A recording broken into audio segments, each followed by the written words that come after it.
Welcome, host. You have not started a show session in Callan Studio and cannot yet receive calls on Talk and Sit Get and Click. Please visit the Callan Welcome, host. You are now in the host room and can manage your callers from the Callan Studio web interface. Audio recording is on.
Let the children sing. Yeah,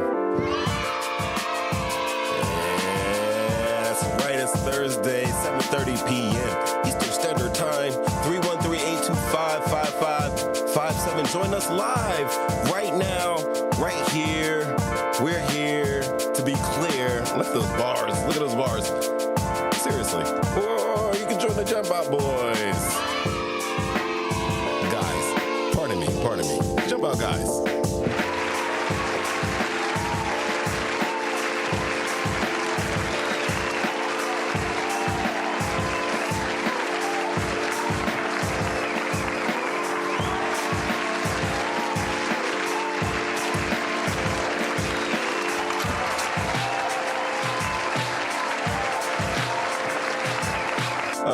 Yeah. Give me more applause.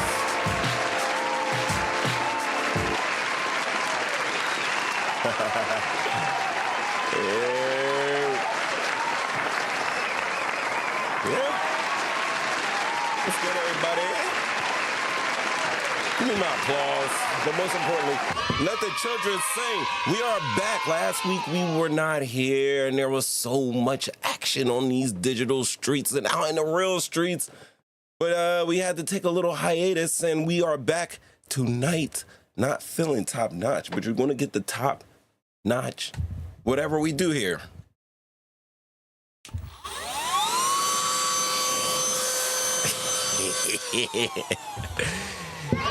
Yo, what's up? We're checking in with the chat. Let's check in with the chat.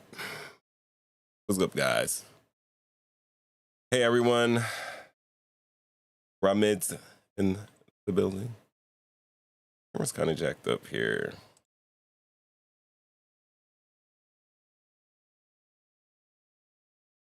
I think fix that up just a little bit. So yeah, it is August 31st, 2023, and this is the show we got for you. Right? We're going to be talking about Obama's mishaps. Yeah, he had some mishaps. What was he thinking? We're going to go into that. Of course, we weren't here last week, but I told you, the mugshot heard around the world. Donald Trump takes I'm talking about top-notch mugger for all of us to share in. We'll talk about that. Oh, man.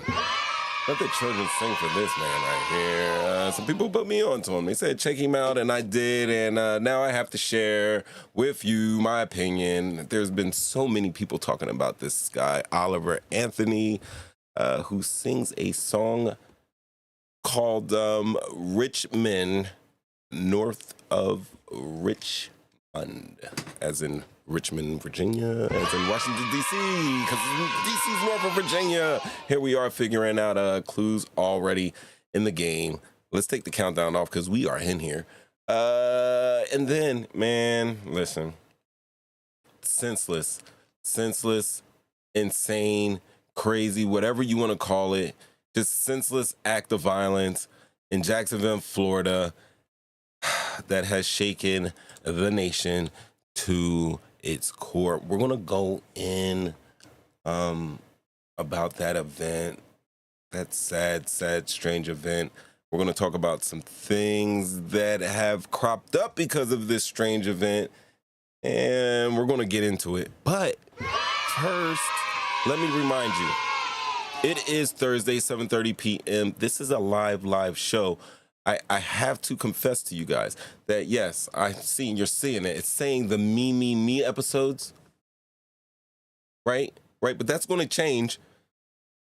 That is about to change to the we episodes.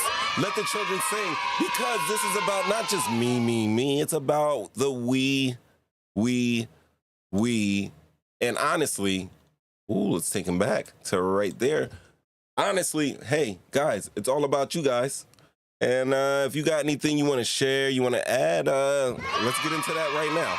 Let's get into that right now. You know what I mean? There he is. Let the children sing for main line. Ramid's in here.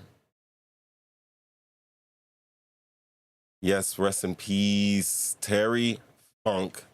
Oh man, Ramid, you always come through. Bray Wyatt, who is a wrestler with the WWE.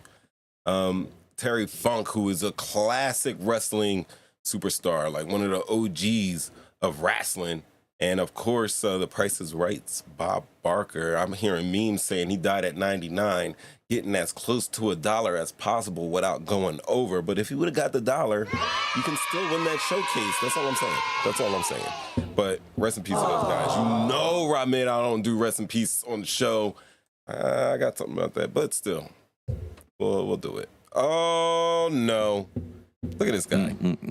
There he is. Who's Love Love's in the house. Love in the house. And she's saying hi to Kato, who is also saying hi back to her. And I don't know. There we go. There you go. But anyway, guys, we're gonna.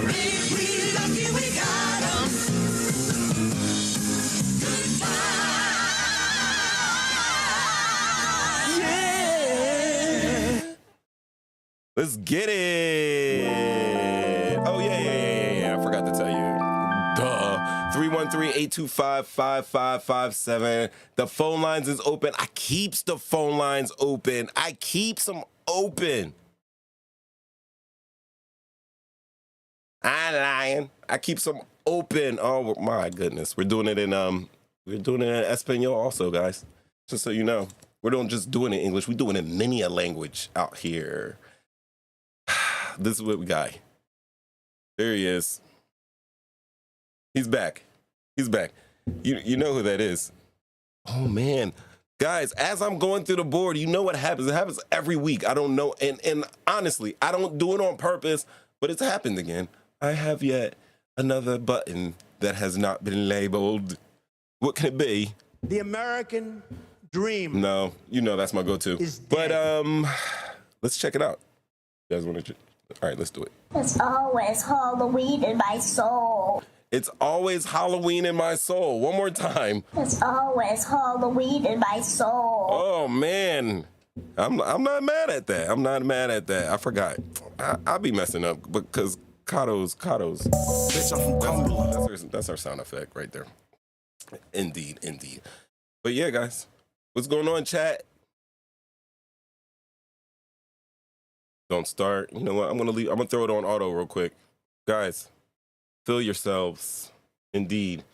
Let everybody come into the wonderful live stream. Oh, let me look at something real quick because there is something that's going on here that I need to know about that I didn't check. But maybe if we do this together, we can make some first-time history here. All right. It's saying right now, guys, I remember it wasn't that long ago. I was saying, yo, thank you for my 8 subscribers. I had like 8 of y'all guys in there. I was like, thanks for my 12 subscribers because I appreciate each and every one of you out there. No lie. No lie, we haven't been really banging this channel heavy at all, you know, because I mean, thank you each and everyone that's coming out to watch the show. You're kind of like my guinea pigs out here. I'm just throwing some stuff around. We're seeing what's working. We're feeding off of each other and seeing what we can get going here. But yo, in the time of this process, this experiment so far, phase 1, we are damn near at 100 subscribers, guys. Bitch, I'm from Cumberland. I got to do it. It's just a little boy from Cumberland County. Ever since I was a lowercase G, but now I'm the big G. Yeah, I'm almost a big G, but I have yet to reach a G. But we are 94 subscribers in. Shouts out to you guys because, man, we were stuck in the 70s for so long, and then it just boosted. I don't know how, I don't know why, but I appreciate each and every one of you guys coming out. And, hey, it's 6 more. You know what I'm saying? We're at 100. And once we get to 100, the moon is the sky, and the sky is the stars. It's up there. We're up there. We're going up. We're going up. So thanks for all of that. But my chat is dry right now. What's going on with you guys? How's life? How is life? I'll wait. I'll wait. And it's going to be another sweaty day up in here. I'm doing it for you guys. That's right. Ramid, thank you. It's good. Ramid says it's good. Life is good. Somebody said comment on those sound effects. So, don't LOL me, the POE Cast Media Center, in quotes, cold hard fact. Don't LOL me. I'm dead ass serious. Where's my money? Aww. I ain't scared of you motherfuckers. I just gotta let you know, I ain't never been scared. I ain't never been scared. Yo, so there's like a subject. If you guys don't want to talk about anything, I'll check the phone lines again. I'll remind you again. 313-825-5557. I know I got a scroller somewhere where I can just have it scrolling. Let's go up in here, yo. This is my I like this. I like the calm waters. I like the calm waters. Need another light in here. We're gonna have to get one soon. But you can always hit that like, share, subscribe, tell a friend and tell a friend, tell a friend. We have not even done subscriber goals yet. These are all the things I read through the YouTube channel, like maintenance kit and everything like that, and how they put the studio. They give you tips, and we haven't even implemented any of those. This is straight, you know, homegrown, and we're about to be phase 2. I cannot. Drinking my juice. Anybody watching anything good on the televisions? Anybody seen any good movies? Anybody excited for the football? There you go. Did you see the NFL legacy blet? What's the blet? In the NFL top? Yeah, Ramid. Go. Come again with that one. I don't know what a blet is. I'm going to Google it because I know you be on. Sometimes I know I'm usually the one that's wrong. The Brotherhood of Locomotive Engineers and Trainmen. Oh, the legacy NFL, the legacy belt. Let's look for it. Let's look at it. Legacy belt NFL shop. I like the NFL shop.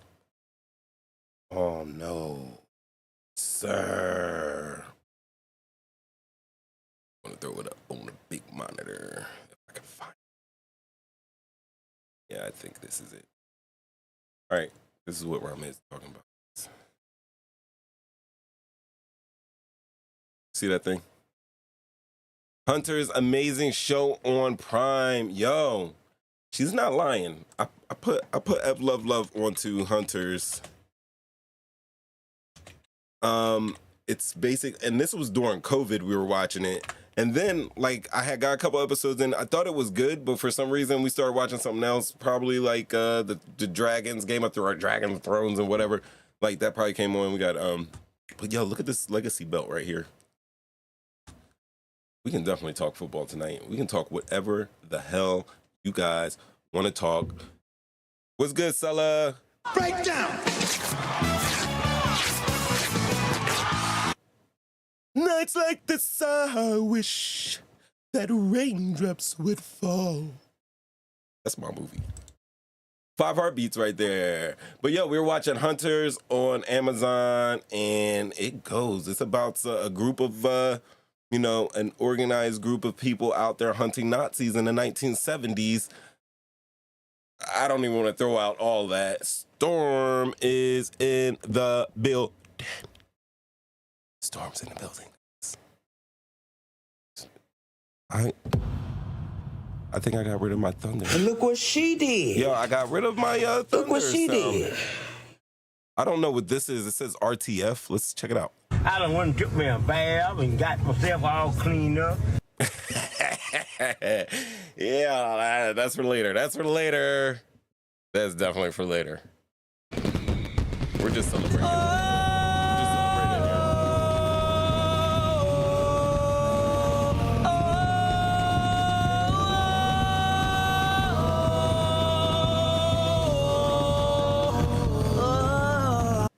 Yeah, that's what we're doing in here.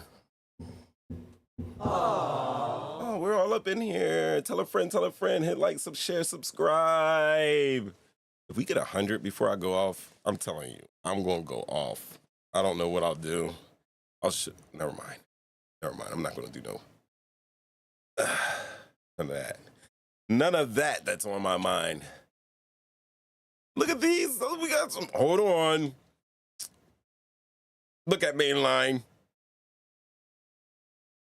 Look at that. International. Yo, I once macked this girl with Google Translate. I'm a married man now. But back in my day, I got somebody with Google Translate. She ain't speak no English. My Spanish was mierda. Mierda. My Spanish, yes, mierda. No, what are we cheering for? What are we cheering for? Still. Yo, anyway, yeah. So we're watching Hunters, and it's a season 2. We don't know if there's going to be a season 3, hopefully, but I don't think it's coming out on Amazon Prime. But still, knowing that it's only 2 seasons, I think it's like 16 episodes total. They were all bangers. They don't just, they're not going around just killing Nazis. I'm telling you, these Nazis aren't folding. They're fighting back. It's crazy, a lot of action, and it tells you some history and some little known things that a lot of people didn't know about the Holocaust. So check that out. This isn't okay, man. It is not okay. It's not racist. It's not. I'm telling you. But still, If you're not Caucasian, then leave. Get out of here. Can't wait for Top Boy season 3. Yo, I watched Top Boy season 1 but I didn't get number 2 or 3. But I did see you talking about that on Facebook, cuzzo. I'm gonna have to get back into that Top Boy, because I did watch season 1 and I liked it. It's one of those like it's kind of like Power, but it's from Great Britain. That's the best. All right. Ain't nothing.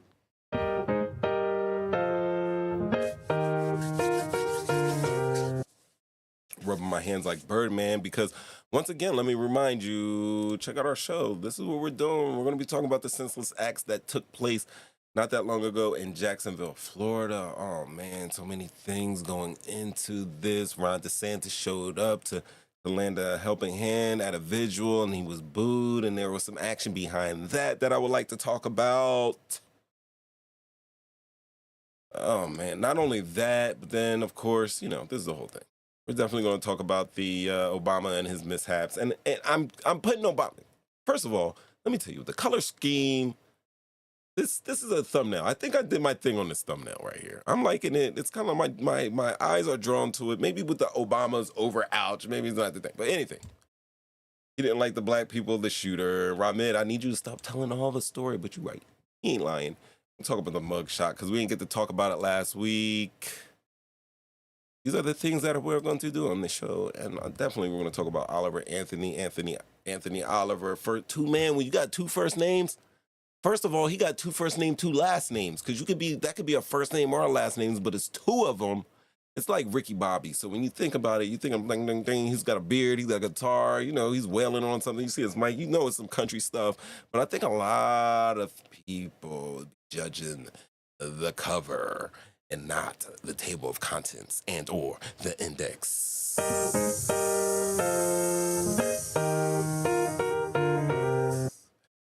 So you guys are catching up. I'll give you a couple more minutes. You guys want to talk about any topics? Anybody eat any good foods lately? Go to any good restaurants or anything like that? Anybody got anything interesting going on in life? You want to announce something you want to share? You got any businesses out there you want to share in the chat? I am letting you know right now. You could throw it up. Oh yeah, definitely Saturday. We're gonna do the thing. As always, I called some macaroni and cheese it. I did, and you know why? It's the best. My macaroni and cheese is the best. Let the children sing. Let them sing. So yeah, I'm gonna pull up Saturday with that pan steaming, talking about some. What's the matter? Do you miss me? Do you miss me? Do you miss my macaroni and cheese? I'll give y'all oh, Sulla, you got your first brand deal? I'm a risk taker. A calculated risk taker. All right, we're not boring. We're throwing chimes in there. Let's give you all some applause. Sulla, if you're out there, you give us a call. 313-825-5557. Call in, talk about the brand deal so we can celebrate you. Congratulations, though. Look at, that's my homie from the bus stop. From the bus stop. Doing your thing. Doing your thing.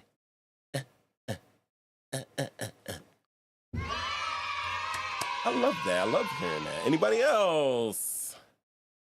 It's Labor Day weekend. Labor Day. I almost forgot it is. You right. You right about that.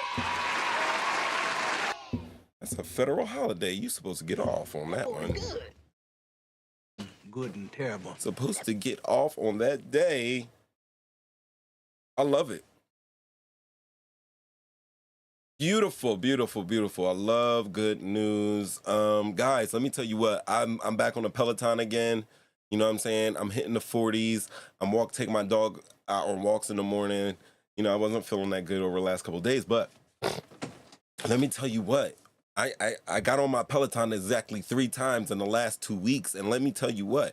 It's doing your boy's body something fierce. Like my stomach used to look like balled up homework, but it looked like that baldness got straightened out.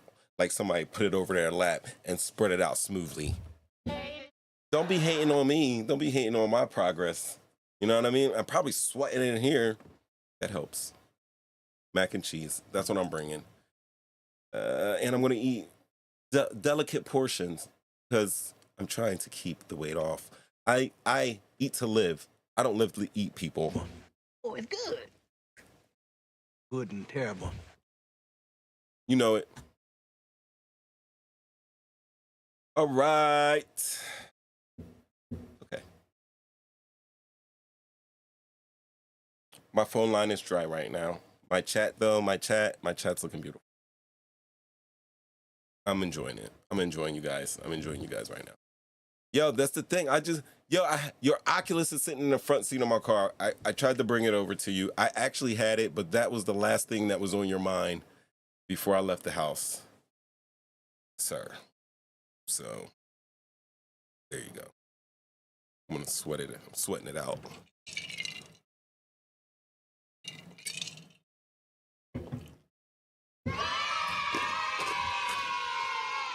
And I'm crunching ice.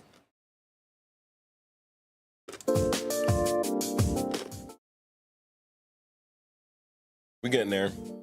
We got a couple more minutes and then I'm gonna start the show if y'all don't come up with nothing for me.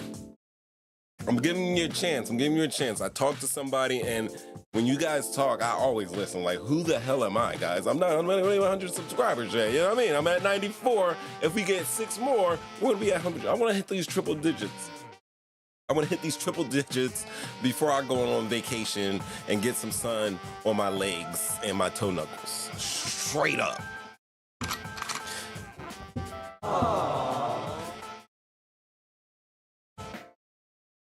But I be jamming.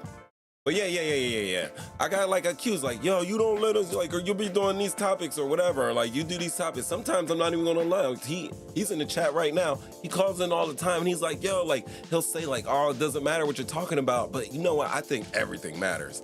Even if it's a distraction, it's a distraction. Why is it a distraction? But I think everything matters. But if we're gonna talk about that, I want y'all to know that I am giving you the opportunity through the chat, coming up on the phone lines. I will produce your segment for you. As you're talking, I'll be looking it up for you, showing the people. Don't worry. You want to call up and do it, you can do it. But if you don't call up talking about something you don't want to talk about, Tory Lanez or Meg Thee Stallion, or that's BS or whatever, because I'm giving you the opportunity to talk about everything. All the stuff. Everything. Look at this. Look at this. I told you I'm nice with mine. Already.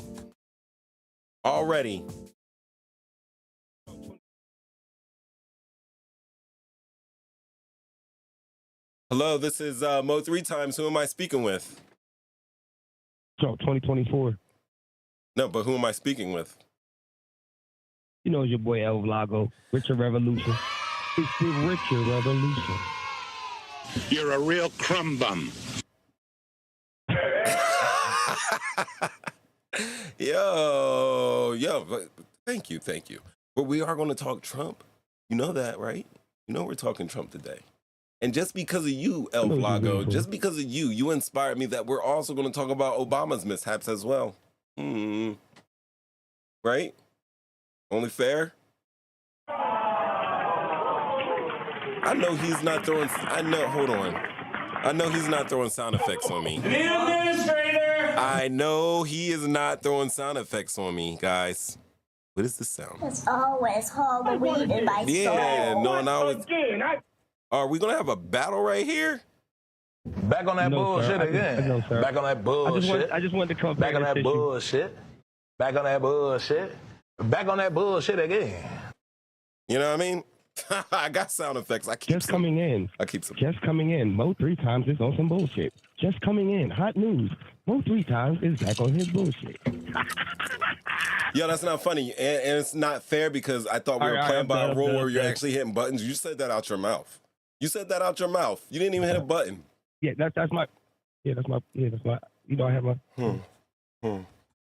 Which reminds me, if we're going to play dirty,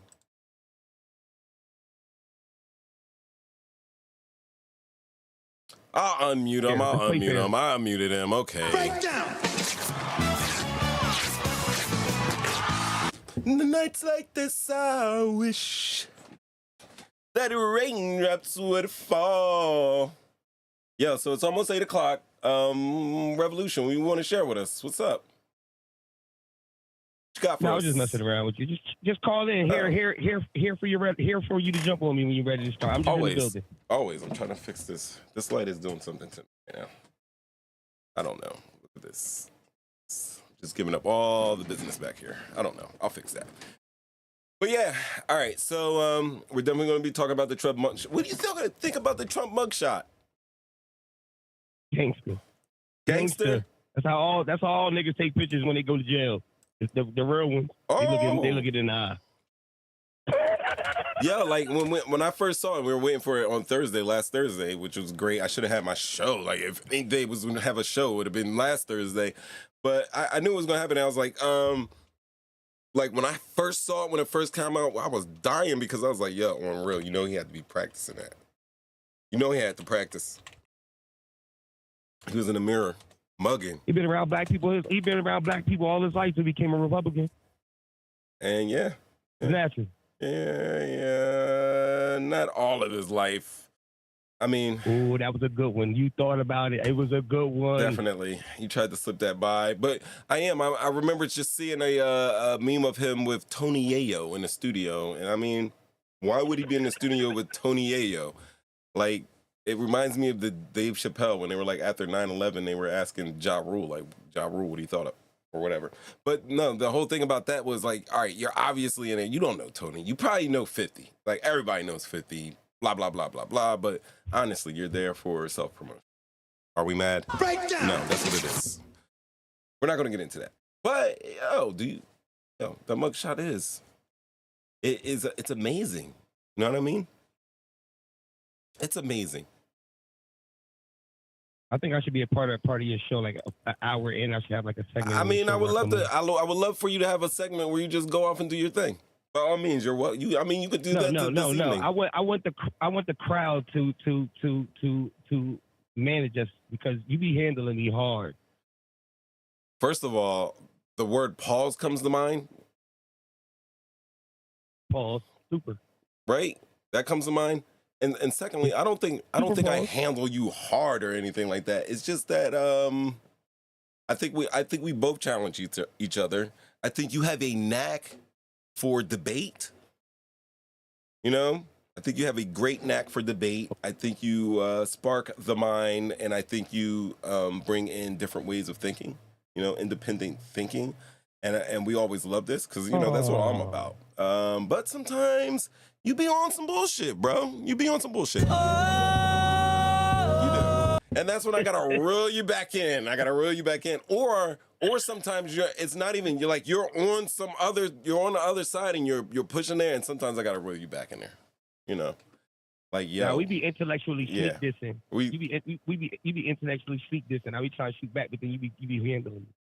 You hitting that mute button. But it's not just the mute button, but you do shoot your shots at me, and I'm never shooting shots. I'm never shooting, but at the same time, I'm not here to take shots or receive shots either. I'm not here to receive shots. So, you know, you can shoot all you want, and sometimes I'll return fire. I'm not gonna lie, I'm a human. I try not to though. You got to pineapple him back. Oh my God, Storm is giving out. Hold on, Storm is giving out. Blago, aka Revolution's safe word. His safe word's pineapple. Yeah, oh shit. It's crazy. You already at work though doing this word? I got a safe word. Does anybody have a safe word in the chat? You know, a safe word for when things get too heavy. My safe word is Caligula. You thought it was put your hand up, but since I'm not here. Oh no, mine is Caligula. It's Caligula. If I say Caligula, it's gotten deep. It's gotten deep out there. It's freaky. It's too freaky for me. If I say pheromones, my word is pheromones. Pheromones? Yeah. Like it. Caligula. You know? And you know, who's this guy? And you know that's your safe word? Oh my God, is this your safe word? He said his safe word is blue eye, blonde hair. Oh, come on, Flash. Come on, Flash. It took him 10 minutes to say that. What? He hit one button at every minute. Who, me? Oh, Lord. Flash. Oh, I was about to say, because my hand was drifting to that mute By the button time again. he finished his messages, it'd be like 5 words. It'd be like 5 minutes ago by the time he checked his message. It's all right. And plus, there's a little delay in here. We're getting it. We're getting it up. Oh my God! Yeah, we had an argument. You know, I looked at my neighbor was looking out her kitchen window. She was on the phone like this talking. Probably about to hit send. But yeah, we had a good one last weekend in here. He was going to save me. They were coming to save me. Were they really? They thought y'all was going to try to do something to me because they heard what I said, and then flashback when he yelled all out loud what he kept saying I was. There he is. There he is. That's what he was saying. I said I was a Trumpster. I don't know what was going on. Got kind of crazy. But as always, we have a smorgasbord of stuff. And that Richard Hatcher guy. Oh, go ahead. What were you saying? I was going to say, all right, so let's ask the people, right? Let's just ask the people. Let's ask them. No matter of fact, you know what you were just about to do? You about to do the Obama thing. What Obama thing? Oh, you about to go into no. First and foremost, as I look dead ass into the camera so we can be eye to eye, I'm letting you know that I'm doing my show the way I'm going to do my show, and I'm not doing Obama to the end, bro. I'm gonna let you get the ending of Obama. What is it, Trumpers? Listen. That was what I mean? You forgot the S. What are you talking about? Got the T. Oh yeah, real. Look at what he put on there. I saw that. He did. This is crazy. You know what I mean about the one button a minute? First of all, the fact that man has his government first and last name up here talking all of this amount of shit is very daunting. It's very daunting. Like, Sir, you need to. He should. I was. Yo, you know what? That's what I was thinking too. That's a. Like that's a good idea. Mainline. I was thinking about him. Hey, Revolution. Do you want to fill in for when I'm out and about on vacaciones on holiday? When I go on holiday? No. All right, guys. You're gonna get a preheated meal. That's what you're gonna get. But don't worry, it's gonna be good. Because remember, the last time I left in April, we did was it Jim Jeffries, Hakeem Jeffries' uncle. You remember that one? The Hakeem Jeffries' uncle. This was back in the 80s, and they did that like they did a crossfire. He was basically he was talking about some controversial subjects regarding race and education and how Black studies were taught and how the relationship between slavery and commerce around the world. About a 42-minute banger. It came out in April, so if you want to go back, you can go ahead and check my show. Actually, I'll find it for you real quick. While we're here. Here it is, Dave, right he here. doesn't let me substitute because it's all about me. Oh my God. That's trash because Even it's if called the he's Wee sick, Wee episodes. he would just not do it. It's called the Wee Wee episodes. Anyway, go ahead. Here it is right here in the middle. This one, Hakeem Jeffries. The more things change, the more they stay the same. So pretty good. Ow. It was that was a good one. Like I don't usually watch, like once I do like a show or whatever, I do the show and keep it moving. And education. Yeah, it was about and education. How Black studies were taught and how. Yeah, there it is. Yeah, now you got me going in the background. That's how. This is why you get muted. Slavery. This is why he gets muted. This is why you get muted. He's not even listening, but he's muted. He's not listening, but he is muted right now. This is why. That's all I gotta say about that. I'm gonna give him a second to get right, because I mean, it's always better with Flago.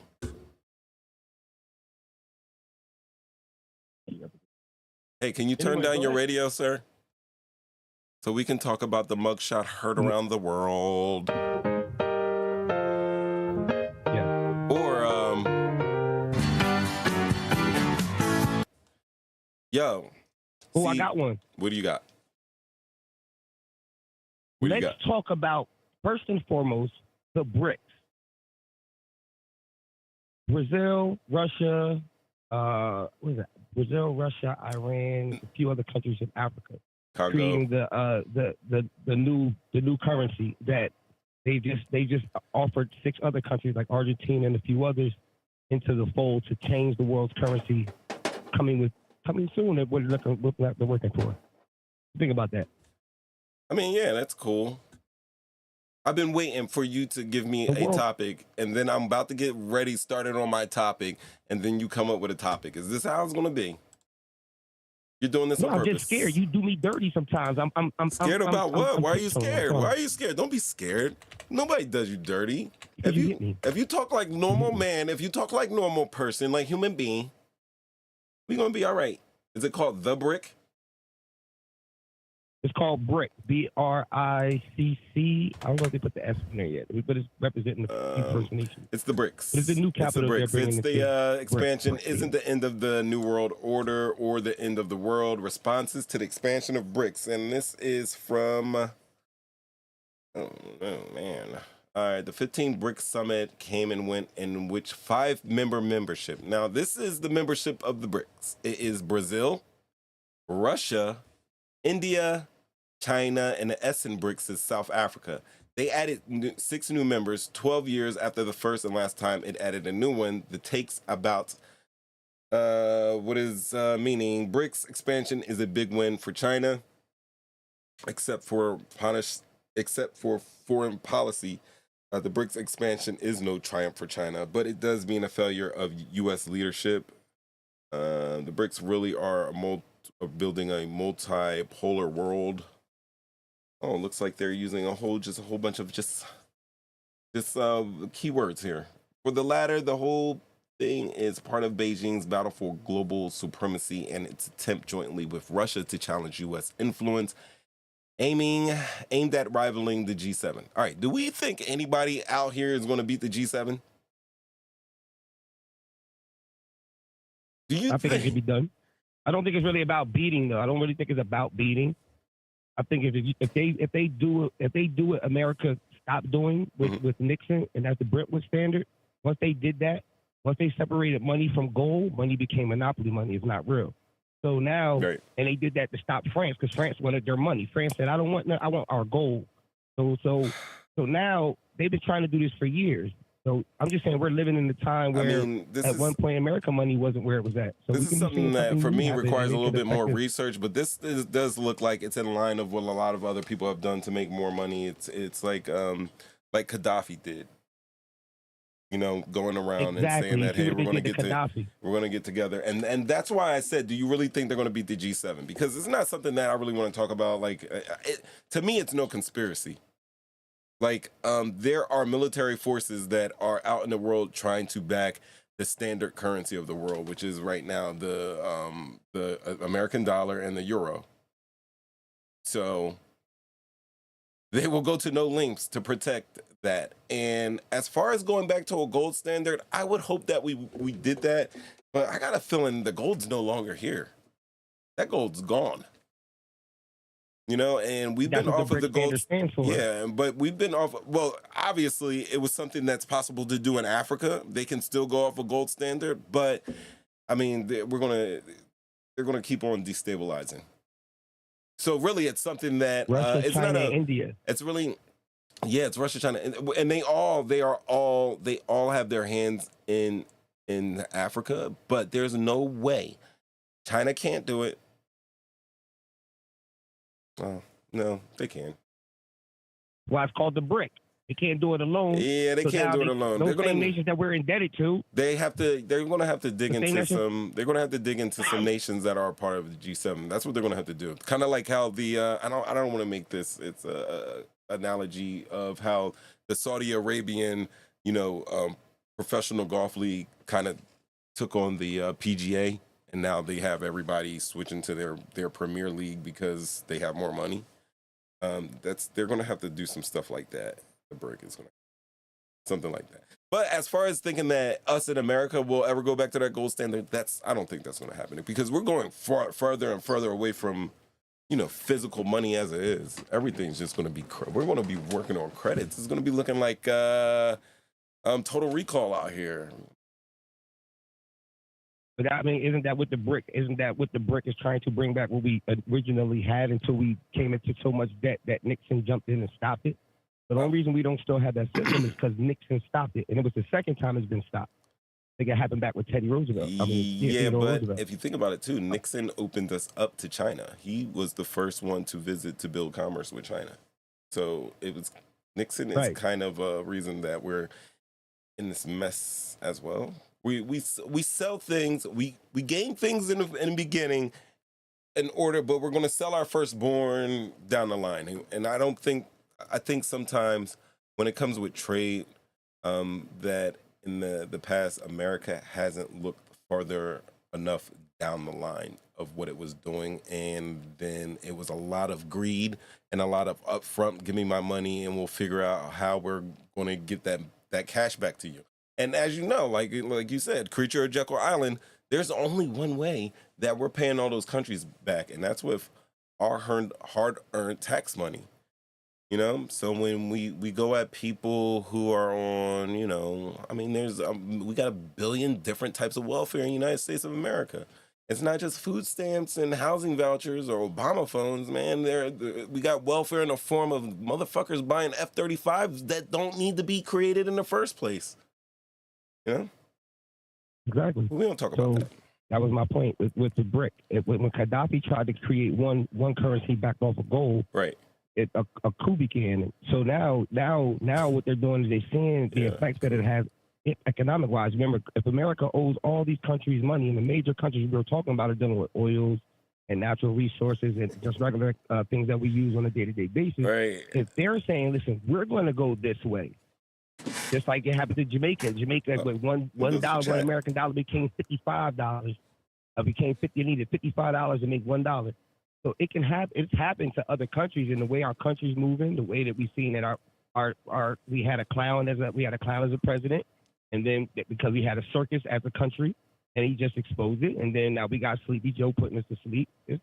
And they don't care because they're rich. So if this does go down, it doesn't affect them because they can transfer $55 for $1.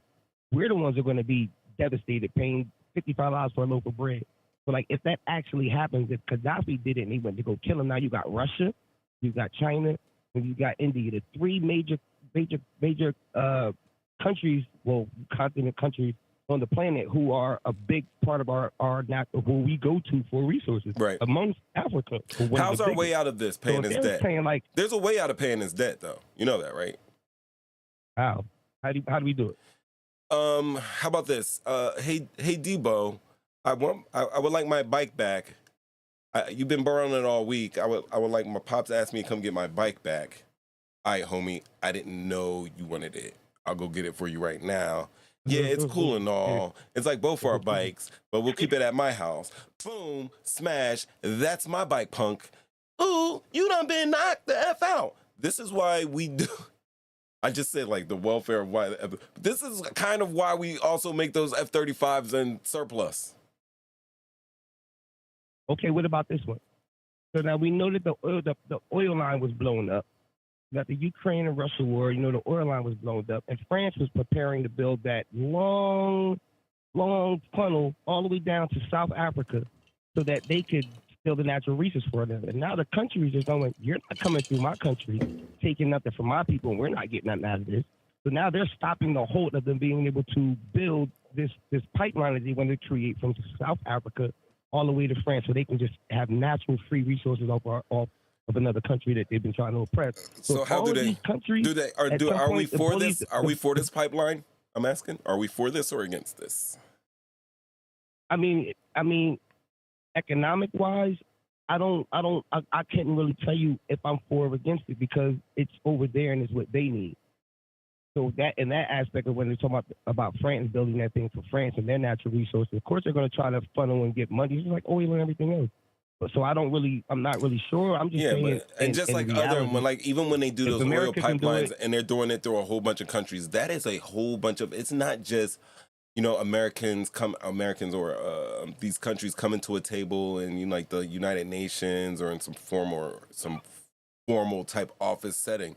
Like we're talking about the surveyors with bodyguards, dealing cash hand in hand with local police where their pipeline or tunnel is traveling through. Like especially when you're going through Africa, we're talking about each and every.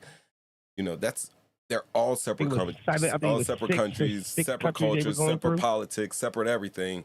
So now, it's possible. It's either you're going to bribe a whole bunch of people, or you're going to take it by force. They're going to take it by force. But this is the problem, right? This is the problem America's having, right? America isn't moving American citizens into Africa and none of these countries. What's happening is you have China, who's definitely there. You have India, who's definitely there. You don't think we have a building with the people, negotiating with the people, and they figure, the enemy of my enemy is my friend. We got a foothold in Africa. Do not get it twisted. We're everywhere. We're everywhere we need to be. Believe that. So it is safe to say that America is bullying in its way to get what it wants, and at some point, they cannot always win. So at some point, they're going to lose. So if they're making every other country that's a power stand up and start negotiating behind closed doors, then it's something to focus on. So I'm not saying that it. When you think do you think of China as a world power? There to be aware of. You think of China as a world power? Excuse me? You think of China as a world power? Definitely. Nope. They got a lot of people. They do. They have a lot of people. They probably have. They have a pretty strong military, but their infrastructure is falling apart, bro. Yo, the same products that you get from Amazon and Temu, those are their daily products that they get. You know what I mean? It's not like they keeping the good stuff and shipping it. No. It's not like it's not like they're keeping the good stuff for themselves, bro. The rich people are, but the regular people out there are getting exactly what we're getting out there. Definitely. Right, I agree. All of that manufacturing, they're building houses for the middle class that they're supposed to have, buddy. Those houses are falling apart. Matter of fact, those houses were poorly built. Yeah, they said something when we were going through our Cold War with Russia, how we thought Russia was such a superpower, and then we found out that wasn't true. We found out it wasn't true because they were corrupted through and through. You know, and China is just the same way. They've got tons and tons of corruption, just like we have tons and tons of corruption in America. But still, like, I know, what is that, Puno Platinum, whatever Escobar was saying, like, you want the silver or the lead? Like, America we're all lead, bro. We have all the lead. We have all the lead. But we're in debt to everybody that we need in order to keep our country moving. So if they stop producing for us, then it doesn't matter how many guns we have. We have to go to war to take it now because we don't have it. Like they do everything else. So at some point, if most of our we outsource more than we insource. I mean, we insource more than we outsource. Yeah. We buy more from other countries to consume from, especially China, are number one indebted to. We're the number one indebted to them. Yeah, but that's how we pay them back too, by buying their goods. But that's what I'm saying. I'm just saying business wise. I don't want not war or anything. I'm just saying business wise. Right. If you were doing business with somebody and you're saying that we're using their money and they're playing games with their money, and then we got some people over here that's going, all right, well, if we ready to go back to the old standard where this money meant something. Right. Because we did this way and we finessed it this way, and America's winning America's winning the way that they're doing it. So we're not winning that way. We're talking about Brazil. We're going to go back to the old standard that we all. We're talking about Brazil. No, I'm just saying the brick is Brazil. I'm looking at the brick again, like what consists of the brick. It's Brazil, Russia, India, China, South America. India is not going to be a warring factor against America. That's not going to happen. Russia may be a warring factor against America, but hell, I mean, I don't want to be sounds like cavalier about it. Are we saying they're not together, or because they're together, so it's not one at a time? But China's by itself. China's by itself, more or less. Russia and China, although they're located closely together, like they're neighbors to each other, like China and Russia, they are not on stable, lovey-dovey relationship. They're not. We're not worried. Are we worried about Brazil militarily? I'm just saying, are we worried about Brazil or South Africa militarily? We're not worried about Brazil or South Africa militarily. India cannot fight us because we know why. Because all their brothers and sisters and cousins are getting it here in America. So that's their military operations against the United States is over. You know, because we don't want a 2025. Can you imagine America? And we would do it because we're that stupid as a country. We would have internment camps. We would have internment camps. We would go back. You're saying something that won't happen that can happen because of how we think. But I'm saying for that fact, I think lot. India knows that, and I don't think India is going to try to play the military game. China's got a great military and everything. Russia, we know Russia is it's on the outside. It's hollow. Russia's hollow. Brazil's a non-factor. Russia's hollow. India's not going to fight us, and China has shaky relationships with all of them. South Africa is South Africa. We already know this. I'm not worried about them militarily at all. Those are just in case this. Yeah, but I was never speaking military. I'm not speaking military. I mean, it's all war. It's all war. Economics is war. Economics. It's all war. That part is where they hurt us at. It's all war. That part is where they hurt us at. Economics. Not who can beat you up, but who can just take it. Who do not deal with you no more and hurt your economy.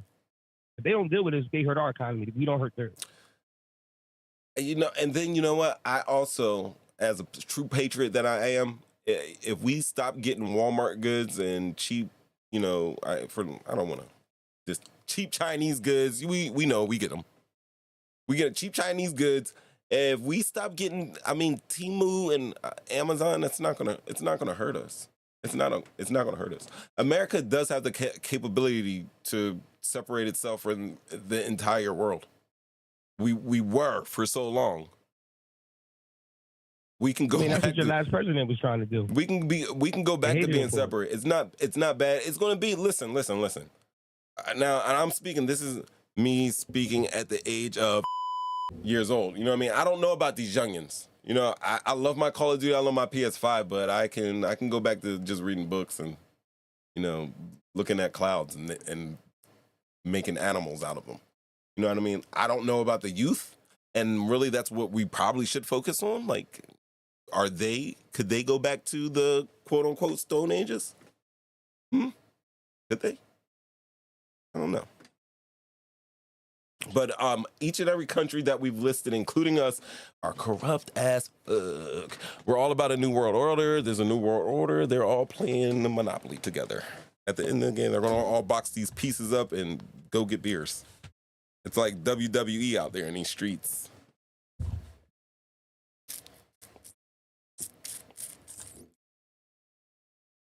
That guy got a mugshot. Did you know? Oh. That guy got a mugshot. But I think it's interesting because anytime that they're going to try to go up and defy the dollar, which isn't the strongest currency in the world at the moment, but still everybody always comes after the dollar. I mean, something happens. Something happens to them. Something happens to them. Gaddafi looked and dressed like Michael Jackson. I mean, and I'm making jokes. I'm making light because it's Thursday and it's Friday's Eve and we're going into a holiday weekend. I don't really want to be so deep about the world or whatever, but he did. He dressed and looked like Michael Jackson. He had bodyguard full of virgin girls that really weren't virgins because he got to them. You know what I mean? He did it. He was doing his thing. He got his dough, and then he had an idea. Maybe he had it out of spite. It's rumored that President Trump ran against Obama after the correspondence ball where he got roasted, and he out of spite he ran and did it. So we know a lot of things happen out of spite. So maybe out of spite he was like, "Oh, F these Americans. Now I'm gonna go to each of the," and what he did, go to all the African tribes and tried to unify and say, "Hey, brother, guess what? We got something that they don't have over there. We actually got gold," which has to make one question himself. Like, honestly, where is America's gold? Was it in those? I don't want to go in conspiracies. So you're gonna make me go conspiracy, guy. You're gonna make me go conspiracy. You know, we can talk about gold in towers. They say there's no gold in Fort Knox. Maybe that's where all the IOUs are stored. I don't know, Vlago Revolution. But I do know this. I'm here. I know this guy had a mug shot. That's right. That's right. Former president of the United States now bears the weight of an inmate number. Blago, you want to know his inmate number? I know his inmate number by heart. What is it? Hold on. It is P01135809. I can say it backwards. 908531110P. The American dream is dead. Or is it? That's what his inmate number is. I ain't fucking around. P01135809. No lying. No lying. Pray for him, are we? They say you're not a true American until you buck the system. Huh? They say you're not a true American until you buck the system. I guess. Yeah, I'm trying to think. I'm a true American, believe me. It wasn't until he surrendered. Yeah, exactly. You know, well, inmate inmate P01135809 surrendered to face his fourth indictment this year, this time for alleged involvement in attempts to alter the 2020 election in Georgia. check this out. He could no longer evade the iconic yet haunting. Look at this. Look at that mug. Look at that booking photo. Right? Yo, you know my favorite mugshot is of James Brown. That is my favorite mugshot. But this one is up there. Nick Nolte. No, all right. Nick Nolte had the hold on, the hardest. Nick Nolte mugshot. What's the dude that made Passion of Christ? He had a good one too. Jim Caviezel. Oh, Mel Gibson did have a good one. Oh, let's look at this. He had a good one. Look at this. Look what we're doing. Look what we're doing here. Who would have thought? Focus, Skywalker. I know. I'm trying to get to this. Focus. Look at Nick Nolte. I like his mugshot. That's crazy. I like his mugshot. That was how you want to take your mugshot. That's what you practice for when you get locked up. Hold on, though. I told you, James Brown.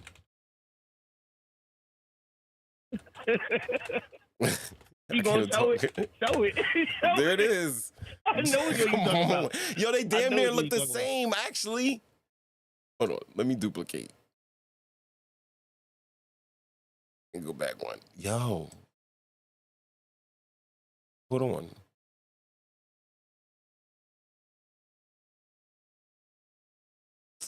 Look at this. I can't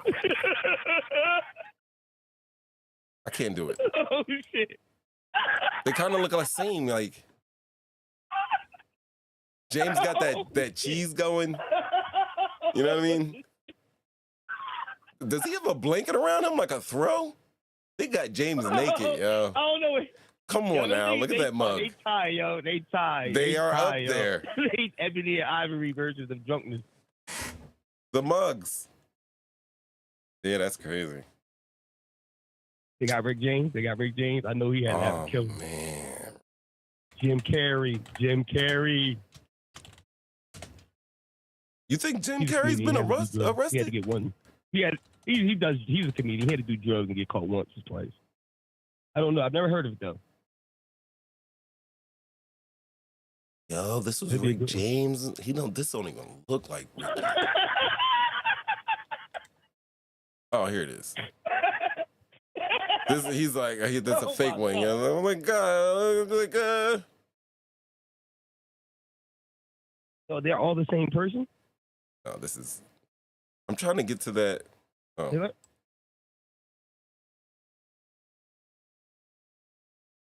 That looks like he's just in court or whatever. With the jumpsuit on. That one over this there is not to the Rick left. James. When you just moved out the camera, that was the one. The one where he looked like he was straight from the 70s. He had a fork. He had one a pick in his head. He just smoked a cool. Rick James, bitch. Yeah, right there in the middle. Yep, that one. That's that one right there. Which one? Rick that Ross? One right there. That was who? That was Rick Ross? This is Rick Ross right here. Hold on, let me take the chat down. Della says Bobby Brown. Oh, no. Oh, hold on. Oh, look, we done started something now. Here we go, looking at everybody's mugshots. Okay, let's see. Michael Jackson's. Let's go. Mugshot. The girl is mine. Goddamn girl is mine. Oh, that's him right there in the top with no skin on. Yo. Oh my God. Sculpted. Oh my God. He looks like a ceramic doll. He looks like remember the Puppet Master. Remember the little German Nazi doll from Puppet Master? You just put your hand in his ass and make his mouth move. Oh, pause. Stay out of Michael Jackson. What's his name? Bill Durham? Look, there it is. He was sculpted. Pause. You're right. Pause. Look at this. Remember the Puppet Master? That's what he looked like. Sculpted. Yes. See? You got to do that. You got to do that as a meme, bro. You got to make that as a meme before somebody sees it and does it themselves. It's too late. One of my hundreds of subscribers. Nah. It doesn't matter. Bobby Brown. That's hard. Let's see. Bobby Brown. Who did we say might have a mugshot, might not? Bobby Brown got he's got a shitload of them. Look, Bobby Brown brother. He practiced his look. Even high. He practiced his look. Oh my God. He practiced his look. See what I'm talking about? Hold up, there it is. It's something. Except that one. I'm sorry. Don't do it. Please, don't do that. I will never be that cruel to you. He only got one. Look at the eye. No, that was is that sweat or is that his tears? He was crying, yo. He was crying. Look at that. It's wet right there. It's wet. It's moist. It is. It's moist. Do that in the middle. Don't do that, man. Call and response, I said I'm moist. I'm moist. Good God, I'm moist. I'm moist. Yes, I am. Diana Ross. You mean Michael's mother, a.k.a. Dirty Diana? Yep, Dirty Diana. I think she had one. I think so. Right when they were making the wigs, when her afro was curly and small. I thought she smacked somebody. I think she had one around that time. No, they don't got her. She started Come on, yo. Diana Ross ain't got no mug. And you look, see, she got a mug even if she ain't got a mug. You see that dry one? Look like she just came out of the sober house. The first one up top. This one right here. She looks just like Michael Jackson. This is what we should be talking about. We should be talking about Diana Ross being Michael Jackson's mama. That's what the stuff we should be talking about. Oh, wow, look at that one. I'm not going to lie. Diana Ross was a good-looking lady. You know? She's a classic. She was. Beauty. Like Lady Eloise. Lady Eloise. Marcus, darling. She's still alive? Diana Ross, yeah. Yes. Where's the recent picture? Because she was. She still? I think you see. I mean. Oh, my God. Yes. Oh, my God. Not long ago. I mean, still looks good. Tracy Ellis. Okay. All right. Hmm? Who else? Okay, Jim Carrey. They had Jim Carrey? Jim Carrey mugshot. Let's see. Jim Carrey. Oh, no, go back. You missed it. It says mugshot. I said Diana something. What? Hold on. Diana Ross was cool. No, I'm telling you, Jim Carrey's never been arrested. Except that one. That's crazy. What about the little guy that was on the horse and then he played Spider-Man? Didn't he get one? The little guy that was on a horse and played Spider-Man? Yeah. What are you talking about? You know the little guy he played on the horse? He was the horse is Lucky or something. Whatever the horse name, he was a jockey. And then he also played Spider-Man too. Didn't he have one? I don't think it's his name. Oh, Tobey Maguire? Tobey Yeah, Maguire, him. I'm pretty sure he got a look. That's the Paul Rubens. This is the Paul Rubens. That's the one he got caught when he caught beating himself up inside the. Yeah, he's beating on himself. Oh, look, there's another one. He did a couple of times. Yeah, I'm not gonna lie. He's hilarious though. I'm not gonna lie. It is. He was in jail. That's what you get when you in jail. I know you are, but what am I? Imagine that. Hey, Pee Wee, let me get your cornbread. Jobby. Make it like a high, make a hiney her. I don't know. Man. Oh, man. Why did you do that? He looked like he's dangerous. What's going on with... Oh, yo, did you see Kanye never mind. He was getting some FaceTime on a public boat. Yeah. Out in Europe. Yo, and who was the girl? That's his wife. She looked like Kim in that picture. That's his wife. And she was giving him some neck bone on the boat. Yo, and the thing is, he's sitting on one of those European boats, like, you know, they got like little trolleys or whatever. They got little public boats you can take. You can do that. Yo, but he was sitting raw ass to wood on there. Like, like he was getting a public one. He took his pants all the way down. Like, that makes me think that Kanye pees with his pants to his ankles like a little kid at the urinal. That's what shit like that makes me think about him. Call and response, I said I'm moist. I'm moist. Good God, I'm moist. I'm moist. Now I heard what really happened. Huh? I heard what really happened. What happened? I'm gonna tell you. All right, this is the fakest truth. She reached What around on happened him. was he had a mosquito bite in his thigh. He pulled his pants down. She looked down. They knew that they were going to get the picture for exposure, but really she was just looking at the mosquito bite that he had inside of his thigh. He never had his boxers, trousers, or his trousers were down, but his boxers weren't. Okay. I mean, just because the picture I showed looked like raw ass cheeks sitting on public boat bench. Oh, it was raw? Yeah, cheek to bench. No tissue?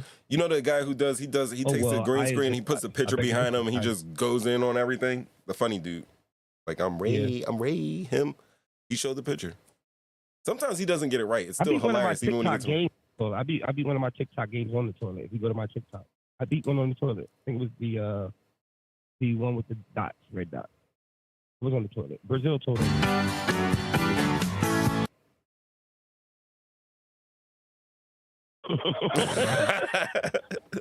It's always Halloween. Someone's on my soul. It's always Halloween in my soul. And ready to fuck.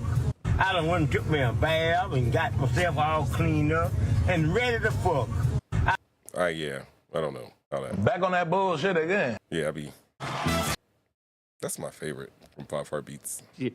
I want more. Wasn't Kim mad because she said now she was going to have to explain it to their kids? Listen, Kim did what she did. Kim did what she did. Kim need to stop. She should have worked. They probably should have worked it out. They probably could have worked it out.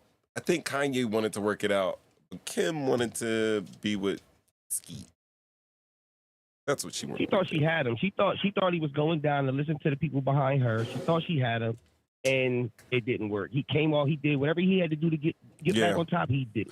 She thought Kanye was ruined. Whatever it was. This is all speculation. I really don't care about this, but she thought Kanye was ruined.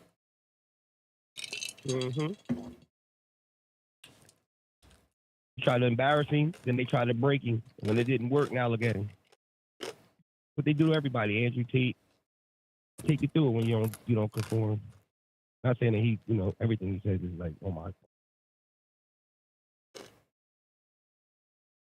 You don't think Andrew Tate was like flying girls out to Romania to, get naked on cam for him? Give him a place to stay. I don't think that he was I don't believe that he was forcing anybody to do anything against their will. Yeah. I don't think he was forcing at all. I don't think he was forcing nobody. I don't think he had the force. That's why I think a lot of beautiful young women would take a chance to live in Romania for free for a couple months. This is all speculation. I want more. That mansion had a lot of rooms, and each room had a theme in it and a camera. He dropped a lot of jewels. Did. What's that?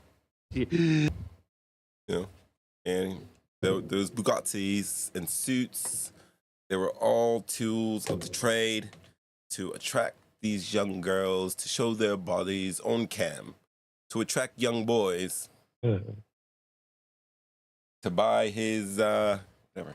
What are we? Who is R. Kelly? We gotta see R. Kelly's mugshot. Isn't that like OnlyFans? Isn't that like basically? That's what I think that's what he was doing. He had them all on OnlyFans, and he had them all doing cams. Yeah, he probably had them working 8-hour days and everything. They They didn't think wasn't Kim mad because look at this. You guys are all about the gossip. I am so ashamed. I be doing my research. I be studying this stuff. You little gossipers. I was born to go to sleep doing this. I mean, of course, you know what I'm saying? I read all this stuff. I look at this stuff. I have an opinion about it, but, it's like, it's not like... No, I just got more time right now, so that's why I be just so well-versed, because I be, I really got so much time to, just consume it. That's all it is. It ain't no... I just get the time to consume, and that's it.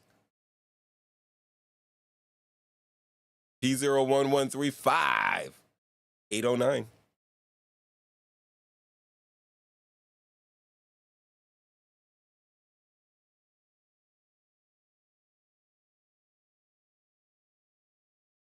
I don't hear anything. I don't know.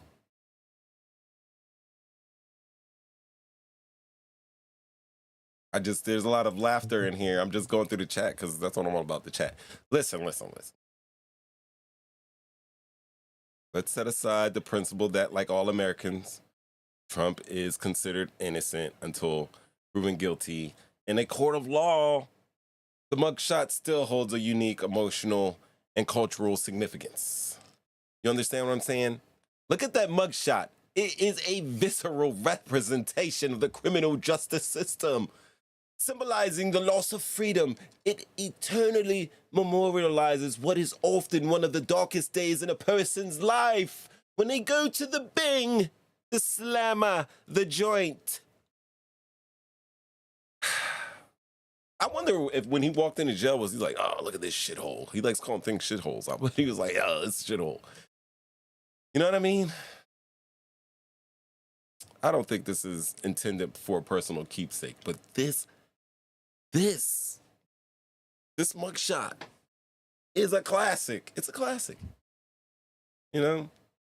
For a man, I can't even talk. For a man that is born in a privilege, who cherishes control and image, and who ascended to the pinnacle of global power, this experience must be particularly alien to him.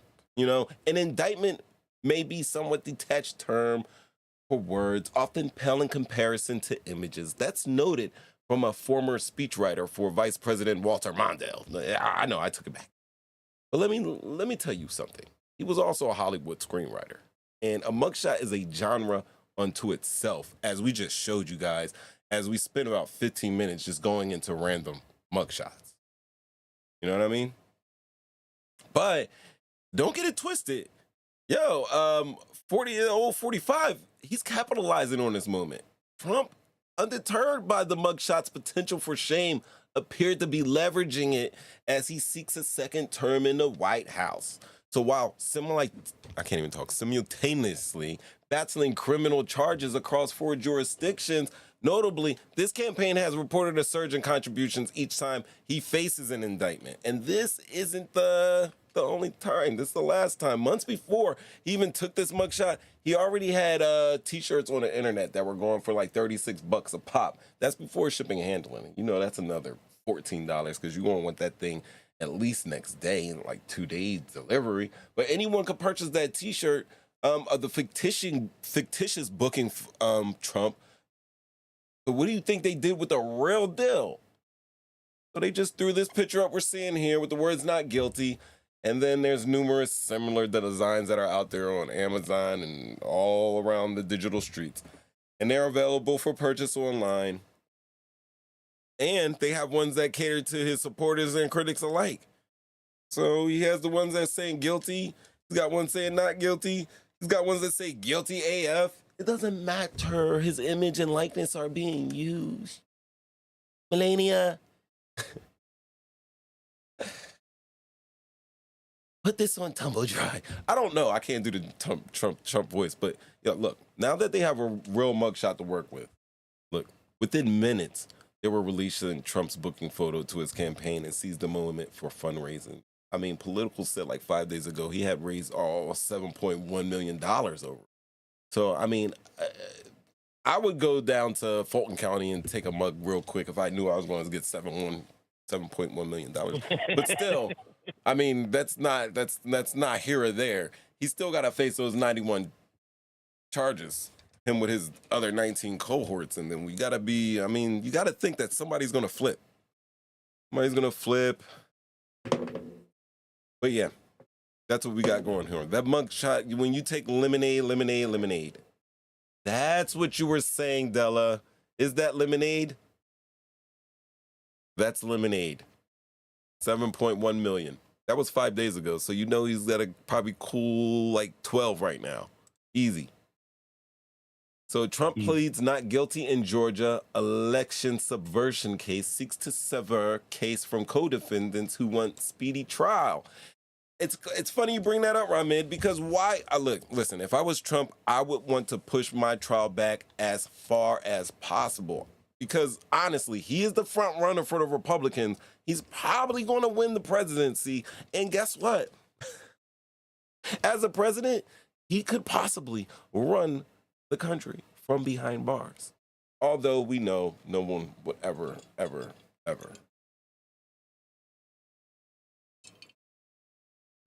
ever allow that. Yeah. Let me throw that back up there. I made that last week. If you want to make a t-shirt out of something, you should have made a t-shirt out of this masterpiece right here.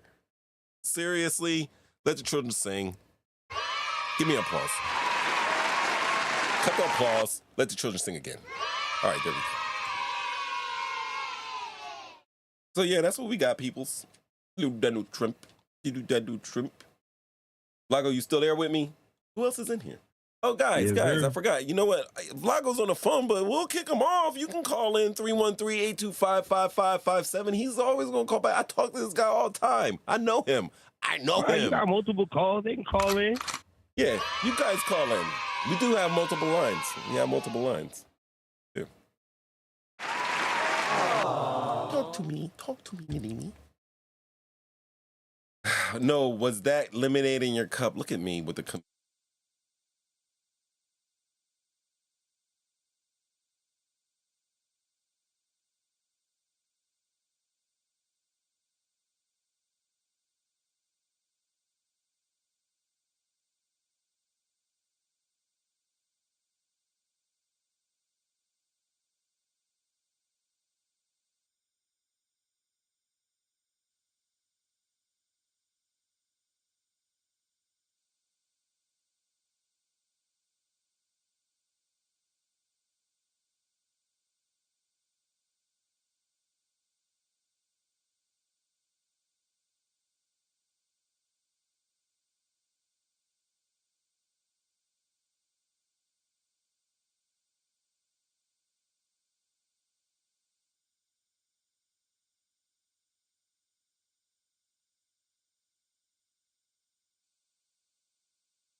Show, though. Yeah. No. Yeah, now you can. I'm missing something here.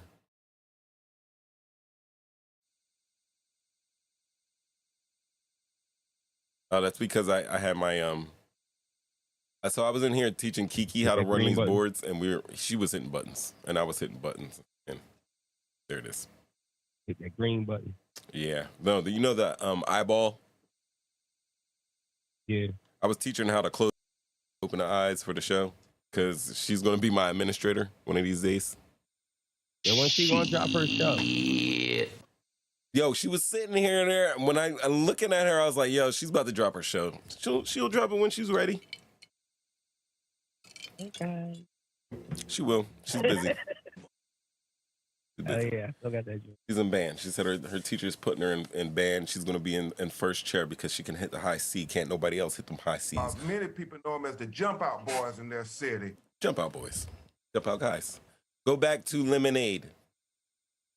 No Mango Punch. Yo, you know what? There used to be this lady that used to call in with a crazy, like, country voice. Remember this? That is she. That is she. Yo, do you guys know about this guy?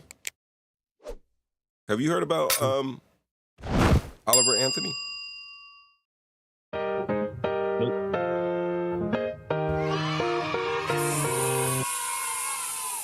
Let me put you on. Who's Oliver Anthony? Oliver Anthony is a country singer. Sings country tunes, and he just went viral for singing a song called Rich Man, the north of Richmond. Want to play a 30-second clip? Yeah, you know what? I'm going to play a clip. You want clips? You gotta get the meat and potatoes. You gotta get the meat and potatoes. You gotta get to the meat and potatoes. I'm going to get to the meat and potatoes. If you can find it. I got You the can clip. find it. Come on, bro. Come on, bro. I got the clip already, bro. It's ready. I just need to find where am I fighting? Where am I fighting? Big monitor. Here we are. That is me, that is he, and this is. And he sings the song Richmond, North of Richmond. I've been selling my soul, working all day, overtime hours for bullshit pay, so I can sit out here and waste my life away, drag back home and drown my troubles away. It's a damn shame what the world's gotten to for people like me, people like you. Wish I could just wake up and it not be true, but it is. There it I is. say,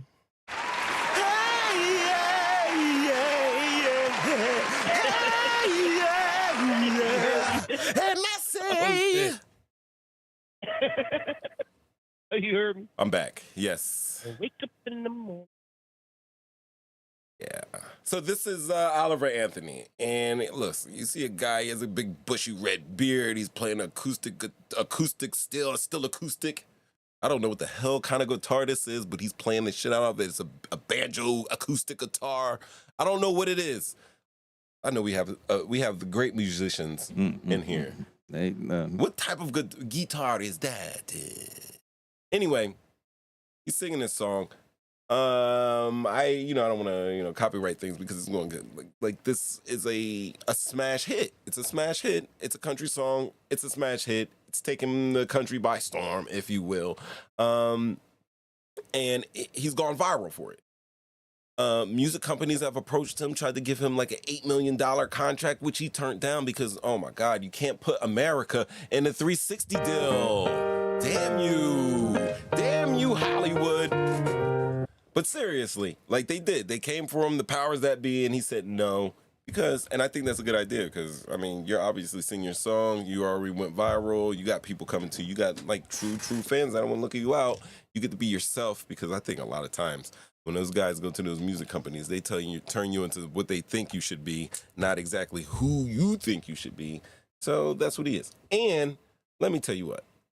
Going back to the guitar and the banjo guitar, the banjar or whatever he's playing, and the big bushy beard, and he's singing country, you would think that he was so right wing. You would think, like, on the outside looking in, it would be easy. Like, he's right wing. I mean, he's singing against Biden and everything like that, but that's not necessarily the case. Some of his lyrics. I've been selling my soul, working all day, overtime hours for bullshit pay. Who cannot vibe with that? Huh?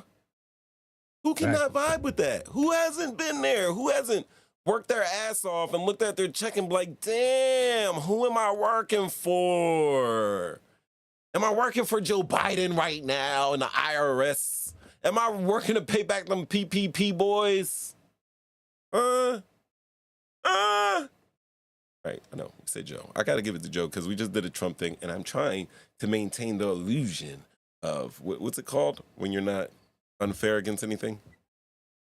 Unbiased. Independent? No, I'm just trying to. Unbiased? Unbiased. Of course, I have some biases here. We all do, guys. Don't. I'm just trying to keep it fair. Anyway. So yeah, he's talking about, man, working your ass off to get nowhere. He talks about what? Here's my cursor. You have strong. Let me stop that. Look at these. Look at the lyrics. Living in a world of an old soul. I'm just hitting buttons. Here we go. He's talking about being taxed. You know, the value of the dollar is gone because we have experienced inflation. Like I said in shows before, Creature of Jekyll Island, inflation is basically us paying back government debt. It's the working people paying back government debt. That is exactly what inflation is. Those eggs went up to like $18 a carton because we owe China. You know?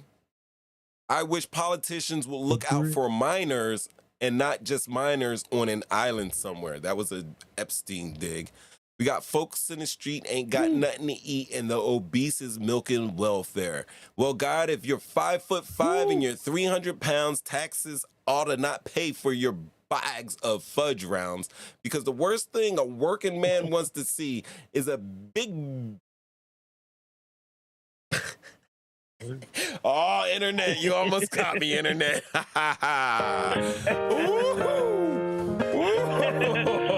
Yo, they're coming. Yo, they're coming. You're coming for my views. Don't do it.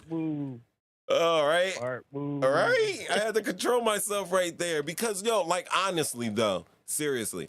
And this is a lyric. This is a lyric that I understand, because you see, like, you're getting government assistance, and, like, come on. That EBT card, every time I go in the Wawa, you can buy something. You can unlock a new something with it. Now, me personally, listen, I work hard. I work my ass off. I have to be focused to work, and I have to put these blinders on. So I can't really be looking at no bullshit. I don't really care about a mom having 18 shopping carts full, you know, at the supermarket. I'm not even looking at that. I just want to pay for my food, get home, and mind my business and do a thing. I don't care. Like I said, we talk about welfare. There's people getting welfare money that's getting big welfare checks, and they're getting prestigious welfare because they're making machinery and things that we don't absolutely positively need. So I'm not going to look at the 300-pound. Well, yeah, I'm going to look at it because that's also a health insurance thing and everything. Like, we should all take care of ourselves. But I get what he's saying. You're being taxed out of your mind, and then you're in the grocery store and you're looking at this lady that's been like laying on her ass all day. She don't work. She be on the internet scrolling and watching The View and everything like that. And she's sitting there buying all the sweets that you can't even afford to buy. Like, you're buying your potatoes and your chicken thighs, and she's sitting there eating fucking crab legs. Am I going crazy? I can't hit that button no more. Don't nobody want to see you eating crab legs. But those are his lyrics. So these are things that I think everybody can relate to. And I think what's funny is that because he had the bushy beard and he's on the banjo or the guitar or whatever, and he's singing in a country style, that a lot of people took this as he's making a political statement in favor of the right wing and not the left. When he is, I don't know. And the reason why I get this is because we had a Democratic debate this year. Let me show you guys. Let me bring this up. We put it on a big monitor here. We had we are Democratic. It's also democracy, but it was the debate for the GOP. You know, the Grand Old Party, aka the Republicans. They had their debate. So as you can see, it's a full of people. We're not going to go into the debate. I'm going to get rid of this. But the first question after everybody was basically introduced, the debate moderator asked a question, and let's check it out. When the time runs out, we all will hear this. Yeah, they're giving them rules and everything. You know, that's what they get. So tonight, these candidates have a big opportunity to break out of the pack and to explain why they I'm a fast forward. You know, 65% of Americans say the country is headed in the wrong direction. And here's the reality for some voters we talked to here in Wisconsin this week. We have noticed a dramatic increase in prices at the grocery store just across the board. Gas is high and food is high. A lot of people's out here homeless because they can't buy food. It's tough when you got mortgage rates at 7-8% versus 2 to 3. It's just you can't afford the house. Did he just say there's people out there homeless because they can't buy food? Hold on. I have to go back.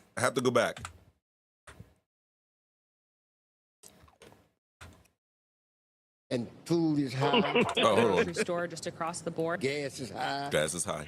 And food is high. Food is high. A lot of people out here homeless because they can't buy food. Food is high. He said that. A lot of people out here homeless because they can't buy food. And food is high. A lot of people out here homeless because they can't buy food. I did hear that, right? There's a lot of people out here homeless. I can't hear because I'm on the phone. He said there's a lot of people out here homeless because they can't buy food. You're a real crumb bum. All right. It's tough when you got mortgage rates at 7-8% versus 2 to 3. It's just you can't afford the house anymore. Our mortgage rate at 7 to 8%. It's inflation is ridiculous. It's killing us out here. That was the first question they put up there? Wait, no, this isn't. We're going into the question now. This looks like a liquor store right here. I'm not sure, because it looks like the guy who said that people are homeless because there are no food was in the same shopping center as this guy right here, but that's neither here nor there. The #1 song on the Billboard chart is called Rich Men North of Richmond. It is by a singer from Farmville, Virginia, named Oliver Anthony. His lyrics speak of alienation, of deep frustration with the state of government and of this country. Washington, D.C. is about 100 miles north of Richmond. These rich men north of Richmond, Lord knows they all just want to have total control. Want to know what you think, want to know what you do, and they don't think you know, but I know that you do. 'Cause your dollar ain't shit, and it's taxed to no end, 'cause the rich men, 'cause the rich men. So, Governor DeSantis, why is this song striking such a nerve in this country right now? Yeah, before I show this, we're going to listen. I'm not going to listen to everybody's response to this. I really don't care about a GOP debate, especially this early in the campaign season. So please regard me. But it just so happened that Ron DeSantis, the governor of Florida, gets to answer this question first. And please watch this. Watch it until. What do you think it means? Our country is in decline. This decline is not inevitable. It's a choice. We need to send Joe Biden back to his basement and reverse American decline. And it starts with understanding we must reverse Bidenomics so that middle-class families have a chance to succeed again. We cannot succeed as a country if you are working hard and you can't afford groceries, a car, or a new home, while Hunter Biden can make hundreds of thousands of dollars on lousy paintings. That is wrong. We also cannot succeed when the Congress spends trillions and trillions of dollars. Those rich men north of Richmond have put us in this situation. And finally, we need to lower your gas prices. We're going to open up all energy production. We will be energy dominant again in this country. I showed it could be done in the state of Florida. I pledge to you as your president, we will get the job done, and I will not let you down. All right, Governor DeSantis, thank you. Governor Christie, do you agree with Governor DeSantis just said there, and why would you not let you down? Yo, he's going to say, I will not let you down. Then check out his mouth. Look at that man's mouth. Why did I do that? Look at me. I'm trying to play here, and I'm just hitting buttons. I got you, though. Okay, put me out there. Yeah. Our days, making sure we have food on goodness. answer? If someone is singled out, you get 30 seconds. Funny. Did you watch that? Did you watch the whole thing? They're funny. On the Billboard. Yeah, they are. They are. I watched a great deal of it.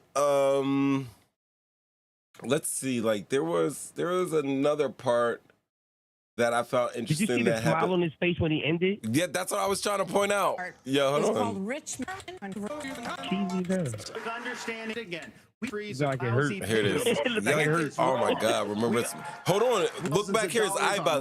Look at his left eye. New home while Hunter Biden can make hundreds of thousands of dollars on lousy paintings. That is wrong. Did you see his eye go in? We also cannot succeed when the Congress spends trillions in this situation. Production. We will be energy dominant again in this country. I showed it could be done in the state of Florida. I pledge to you as your president, we will get the job done, and I will not let you down. Oh my God. Like, yo, your smile is not supposed to grow. Like, I watched his smile grow from a little infant to a withered old man. And that quickly. the whole lifespan of a man's smile right there on his mouth. The thing is I mean, I don't really have no comments to his answer or anything, but when they start saying that, you know, we're going to open up, you know, our energy sources and everything, like, you have to realize, like, every time we're going in to get our natural resources for energy, whether it's, what's the fracking or coal mines or anything like that, offshore drilling, like, yo, there is always such a risk to the environment. Now, I don't want to get you guys panties all up in a twist talking about some global warming or anything like that.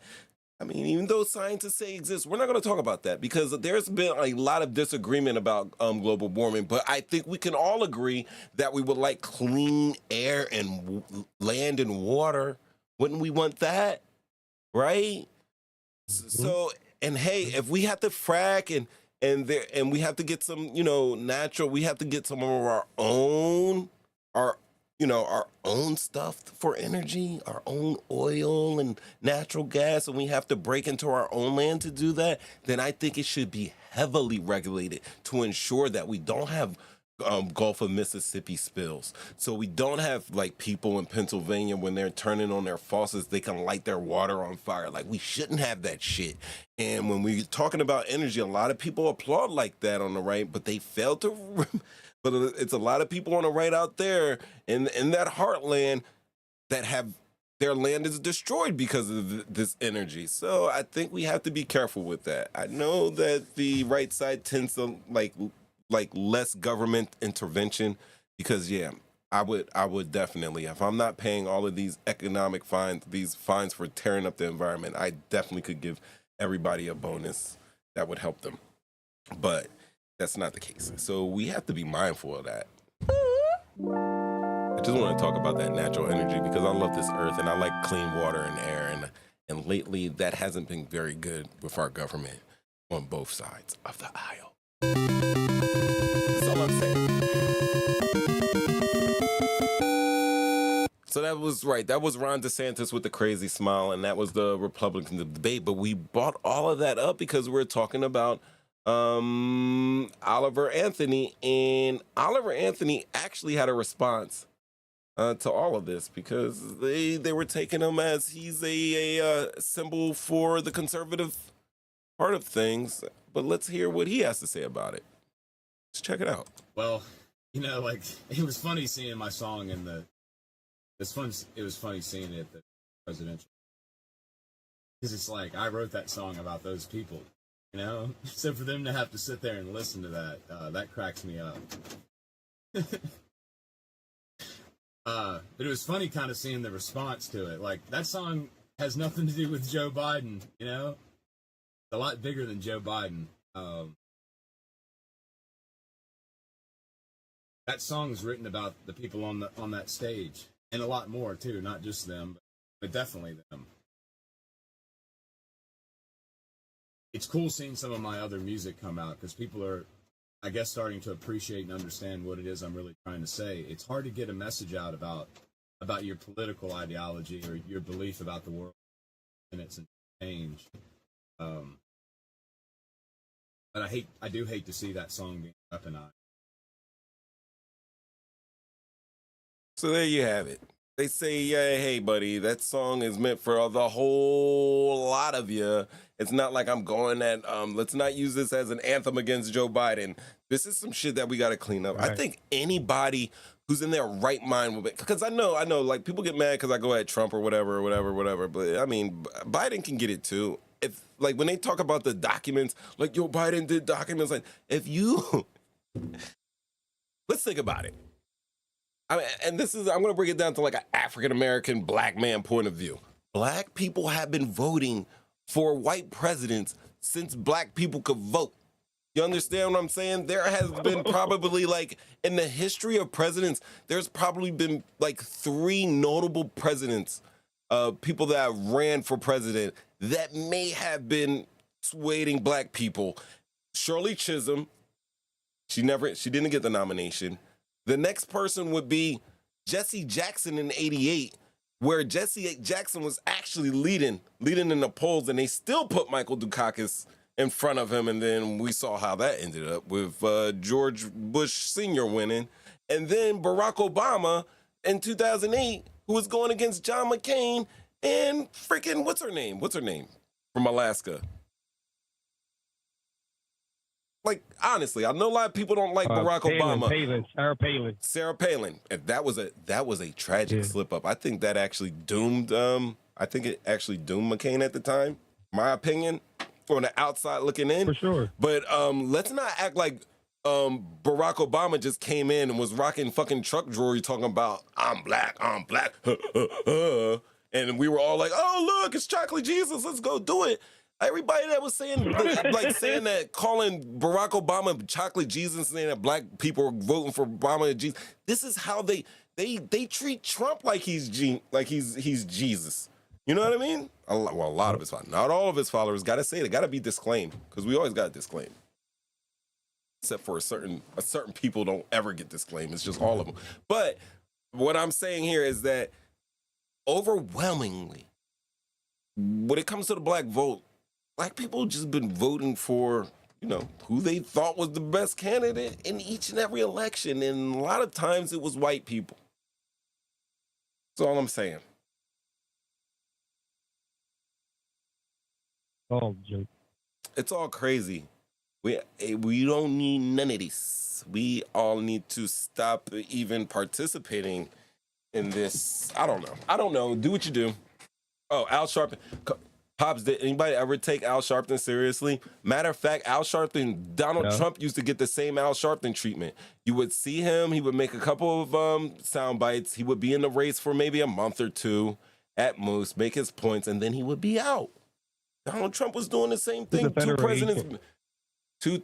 Oh, well, yeah, we know. He dealt with the feds, the federales. He wore that wire. He told on people. But honestly, I'm going to say that the Al Sharpton that you're dealing with now is not the Al Sharpton you was dealing with back in 78. 2 totally different people. And he's still in politics. I'm pretty sure he's still doing his thing. But when I hear him talk, when he's going out and he's talking on the behalf of families that have been victimized by police, or or there's been some injustice that's happened in their town, and he's kind of like towing in that same caravan as the NAACP and ACLU, and going out there to help the regular average person. He says he's not an ambulance chaser. Like, people actually positively call him and ask him to come down there, and he said he's not turning anybody down. I don't know if that's true or not, but that's what that man said.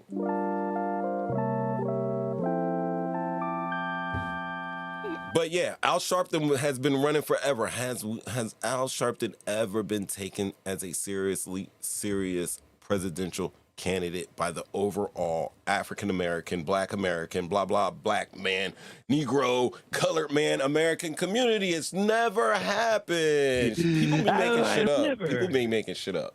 People be making shit up. Anyway. Never. So when my man right here is strumming on his guitar saying that, hey, listen, it should be a wake-up call. We all need each other to get out of this alive, and with our sanity and our dignity and our integrity. We're all going to need to kind of join hands. Are you saying it's the poor white and the Negro? Listen, we can do that. They're one. Anybody out there listening that disagrees with me, I would say, here, this is what you would have to realize. Martin Luther King, he died. He was always trying to bring people together. And there was a lot of people, but you said his I dream speech, like little white girls and little white boys, we're holding hands and blah, blah, blah. He wanted all the people together. When he started talking about finances and everybody getting that proper pay and everything like that, capped him up. Malcolm X was cool. He was going around calling people white devils and everything, being militant. He got mad. He was no more. He was famous. He was he didn't really have money, but he was taking care of his family. Was taking care of him. As soon as that man took his Hajj and went down to Mecca. I want to say Medina, Medina for some reason. But yes, when he went to Mecca and he took his laps around the cube,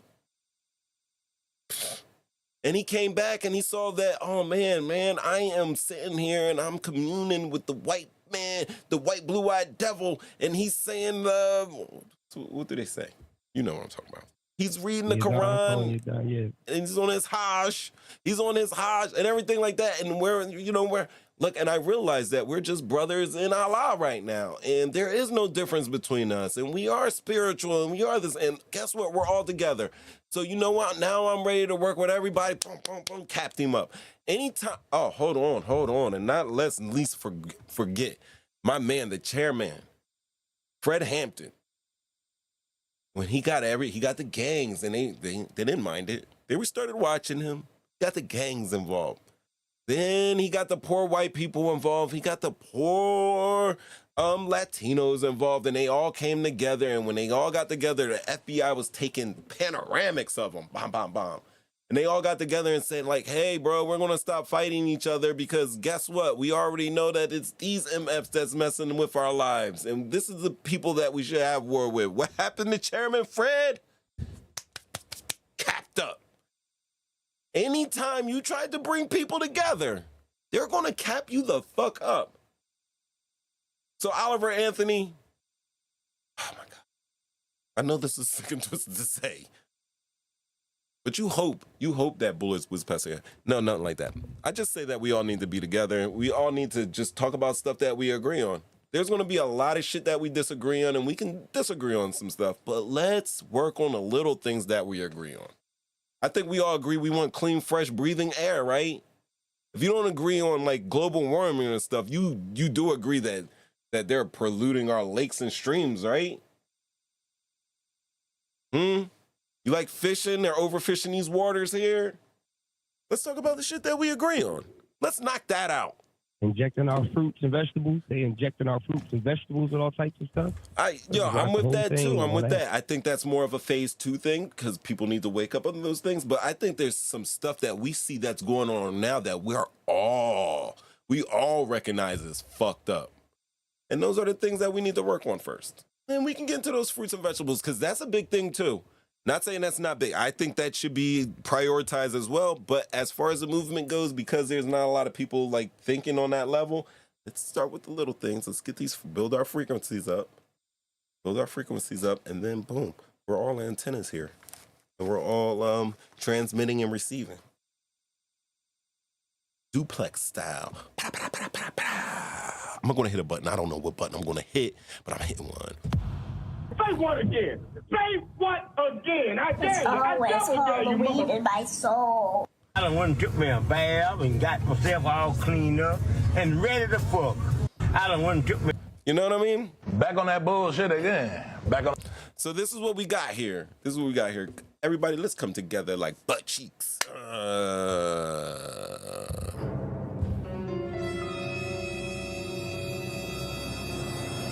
Yeah. But if you guys didn't know, Oliver Anthony is from he's from Farmville, Virginia.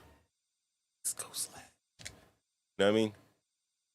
Great music. He kind of reminds me of like a little Hank Williams Jr. with a little Ward Davis. You know who Ward Davis is? No, you don't. You don't be on that. You know, but he did his acoustic performances. He's hitting those fairs. Hats off to him, man. Every now and then we need a reminder that we're all in this together, and I think he did a perfect song to that effect. How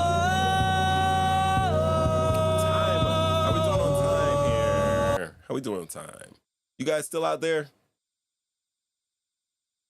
Where's everybody in the chat? Everybody in the chat, y'all awake? Am I boring you? Yeah, we on 2 hours. We're on 2 hours now. We are on 2 hours. We usually go a strong 2.5. But guess what, guys? We're gonna get out of here.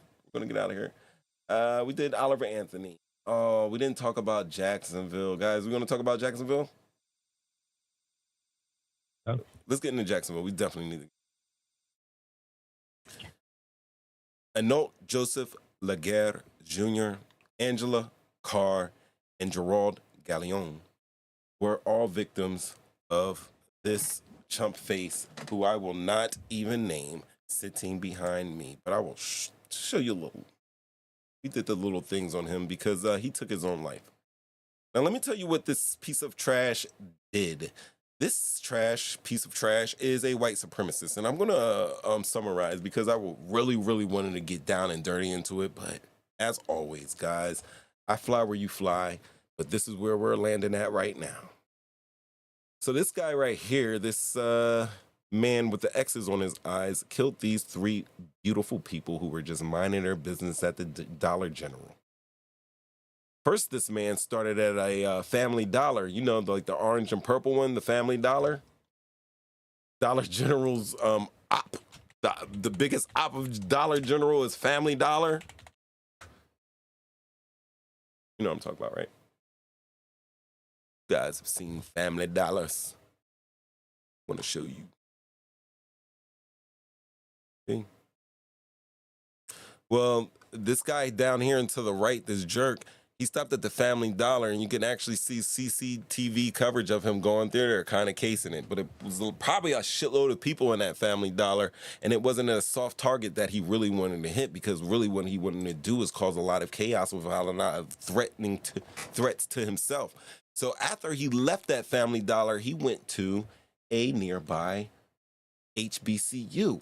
Now, anybody in their right mind would think that, hey, this would be the first place that he was going to go, but maybe we don't know his plans yet. They're still working on it, the cops and everything like that. But the man then goes into the HBCU, also called Edward Walters University. Right? Now, when he gets to Edward Walters University, the black kids on those campus are unlike the black people who get killed in scary movies. They're like the black people who watch the scary movies. They saw some fucked up shit and they called security right away. They's like, this guy does not look like he should be in place here. And because he had like a little body armor on and it looked like he was putting on Kevlar and he had a weapon, they didn't hit him with the cariness. They sent security after him. When security goes after him, this man takes off. He takes off and ends up at the Dollar effing General, where he comes in hot. He comes in shooting. He comes in, could have killed a lot more, but he wasn't the best marksman.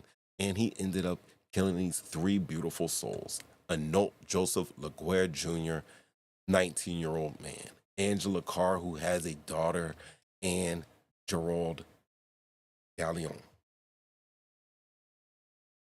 Jacksonville, Florida.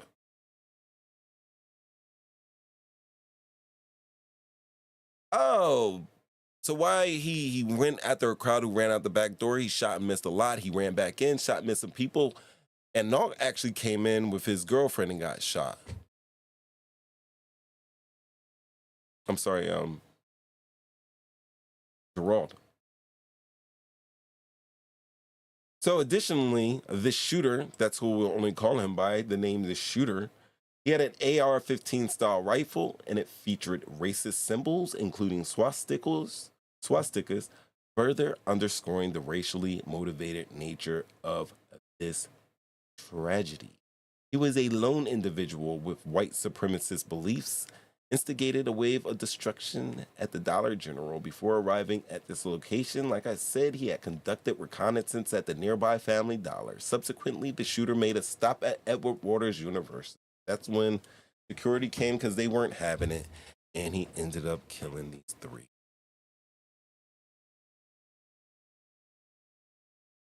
And you know what they had? They had a vigil. You know what a vigil is? They had a vigil. Show you. People were out there for a vigil. And this happened in Jacksonville, Florida. And you know they have a governor. We just saw him. He had a weird-ass smile. He's been under a lot of controversy. A lot of policies that are deemed dangerous to African Americans in Florida. His name is Governor Ron DeSantis. And Governor Ron DeSantis said, hey, a white supremacist who would probably be a voter for me went and shot down these people in Duval County, Jacksonville, Florida. You know what I need to do as a politician? Go over there and show the good people of Duval County that their governor has their back. And that is exactly what DeSantis did. And let me show you the results. Let me show you the results of it. I'm probably going to mess this up because there's an order that I wanted to go into, but bear with me. Let's rock this out. This isn't it. Oh, this is it. Let's go here. I want to warn you, Mr. Calhoun. That goddamn sugar would have killed me. The governor, if he would come down. And already shot off my... Start it again. Florida Governor Ron DeSantis is here. We're going to ask the governor if he would come down and bring remarks. Some people are clapping. The people that would be in a daze behind the podium. There's a baby crying right now. Well, thank you for doing this. He's being booed. Say to the councilwoman. There's an alpha behind shaking his head. We've already been looking to identify funds to be able to help, make sure there's adequate security for Edward Waters College. We are not going to allow these institutions to be targeted by people.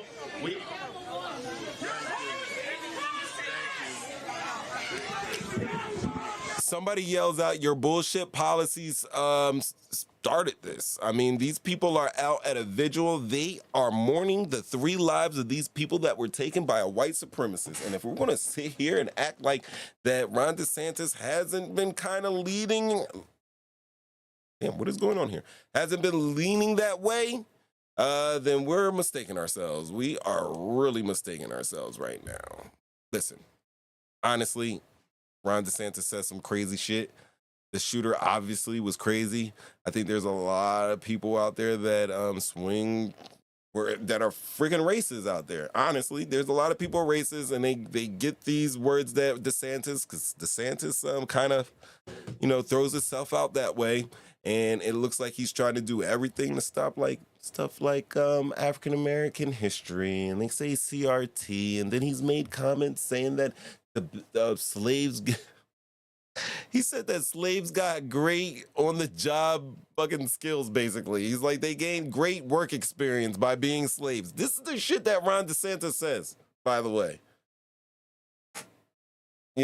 And there's a lot of people out there understandably thinking that, hey, you're out here talking here at this vigil when it's your rhetoric that helped shit like this happen. Whether or not that's true or not, you could understand that, right? Revolution, you on the phone? Keep me honest here. Yeah, I'm definitely here. Keep me honest. Like, you could understand that the rhetoric I from... watch all of them. Yeah, but you could understand the rhetoric from DeSantis could cause something like this, or you could understand that people would think that way, right? So when he's out here and he's being... I don't even know why he would be there. Yo, honestly, I think he would be there because, I think it was one of those things. Like, I'm gonna, pull my nuts up and show these people that I'm like, no shame at all. No shame at all. At all. But at the same time, look, you're gonna be there. You're not stupid. Obviously, it's campaign season. I think it's respectable for him to at least show his face. At least show your face. And that's what he did. And it seemed that he had a little help. And I'm gonna break this down because, listen, I'm not gonna lie. The shooting, the mass shooting, it's tragic, but it's happened before. I'm upset, but let's just watch. So we got along this tree right here This is a what couple of I'm eggs dealing with. from the spotted lanternfly. Some of them have hatched. We're not going to worry but not about all- these spotted lantern flies. All right, let's watch it.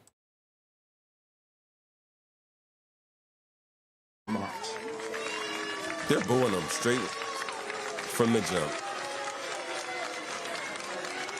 His wife's up there with him, kind of like Gladiator when Joaquin Phoenix brings out, his little nephew and puts him in front of him.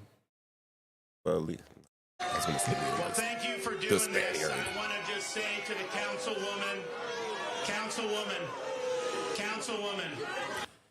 Councilwoman, I just want to say to the councilwoman, he's being booed already. Even before he gets to say anything, the first person he does is mention the councilwoman. He's basically right now calling for the councilwoman's help because the Bally Casino has brought the Atlantic. Yo, they are trying to really play me out right now. He's calling the councilwoman. The councilwoman's going to come to his rescue. And let me tell you what, as soon as we see this councilwoman come to the rescue, I'm going to pause it and I'm going to go the off. I'm probably going to go off because I'm looking at her right now and I'm getting pissed right now. But rock with me for a second. I won't pause Florida this. Governor Ron DeSantis is here. We're going to ask the governor if he would come down and bring remarks.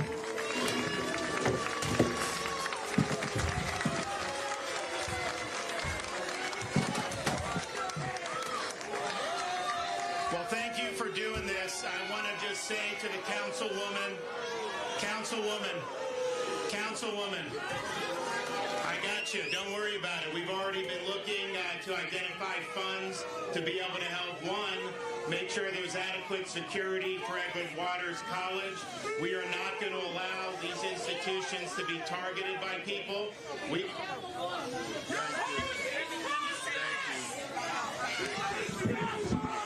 Okay, listen, y'all. Let me tell you, we finna put parties aside. Cause it ain't about parties today. A bullet don't know a party. So don't get me started. Okay, Jacoby is nice, but Ann is not. Now, if the governor wanted to come here and he bringing gifts to my community, y'all know I'm taking the gifts. Because we've been through enough already, and I don't want to go through no more. Now, y'all just... And y'all don't want to go through no more. Yo, I don't like using a word like revolution. Can you please help me? That was just pure disrespectful.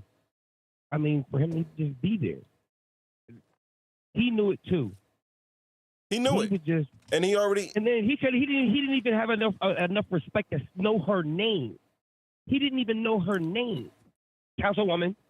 Like, Councilwoman. Nigga, please, nigga, please, councilwoman. Get your peoples. This is a part of your staff. You don't know who your staff are? Get your peoples. You should know everybody in this state. Basically what you did. Yeah, you're absolutely right. I wasn't even going to bring that up. You got a wok, bro. A wok and a spatula. Cook. So you see that, right? That was his first words, wasn't it, Councilwoman? Councilwoman, that as soon as he stepped up there, and he was like, "Yeah, I'm going to call for your help. Let me give you another." Make sure there's adequate security for Edward Waters College. You're not going to allow he's these an agent. He's the agent presidential candidate. Let me say this. Okay, listen, y'all. Let me tell you, we finna put parties aside. Listen to this. Cause it ain't about parties today. A lot of people. A bullet don't know a party. A bullet don't know a party. I'm sorry. Did a bullet shoot these people, or was it a white supremacist that had Nazi markings all over his weapon? Was it a fucking bullet, or was it a fucking Nazi lover? Come on. Tell me. Yeah, who the fuck is she? All of it. I don't even care. Her name is what is her name? Jacoby. She said Ann because I guess she was talking about herself in the third person. I guess, we're down south. People be having extra names.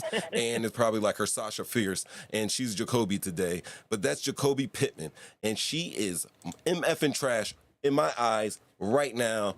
I'm judging right now. I'm judging. She's trash. Hit play. So don't get me started.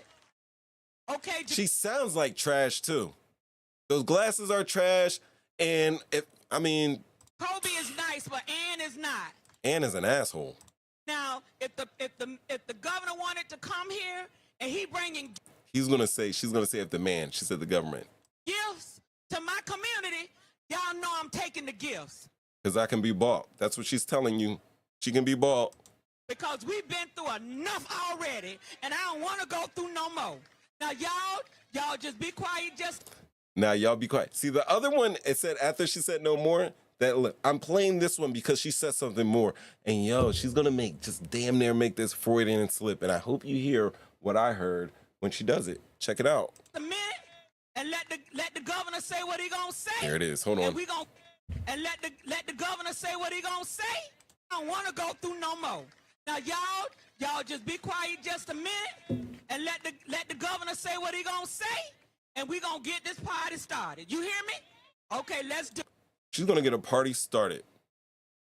We're gonna let she's gonna say that she was gonna call him the good governor. She was gonna go full fucking coon. Straight up. And I don't even like using the word coon. Honestly, I don't. You know I don't. I don't like using the word. But this shit belongs to her wholeheartedly. Like, I hope she clutches these words that I'm saying and puts them in her heart and has a fucking nightmare tonight.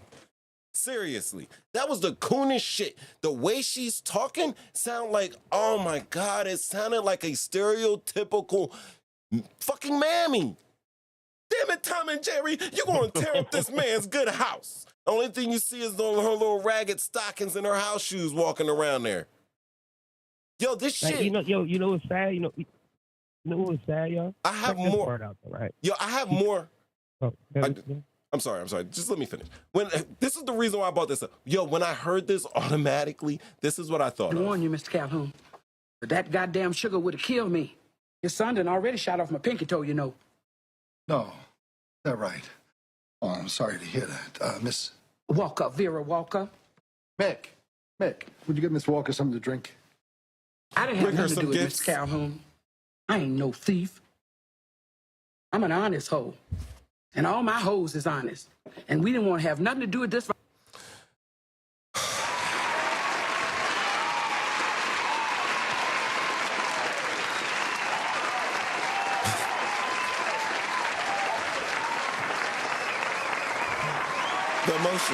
The emotions I'm going through right now. I had to put that up there because, yo, that's where I went when she was talking to Mr. Calhoun.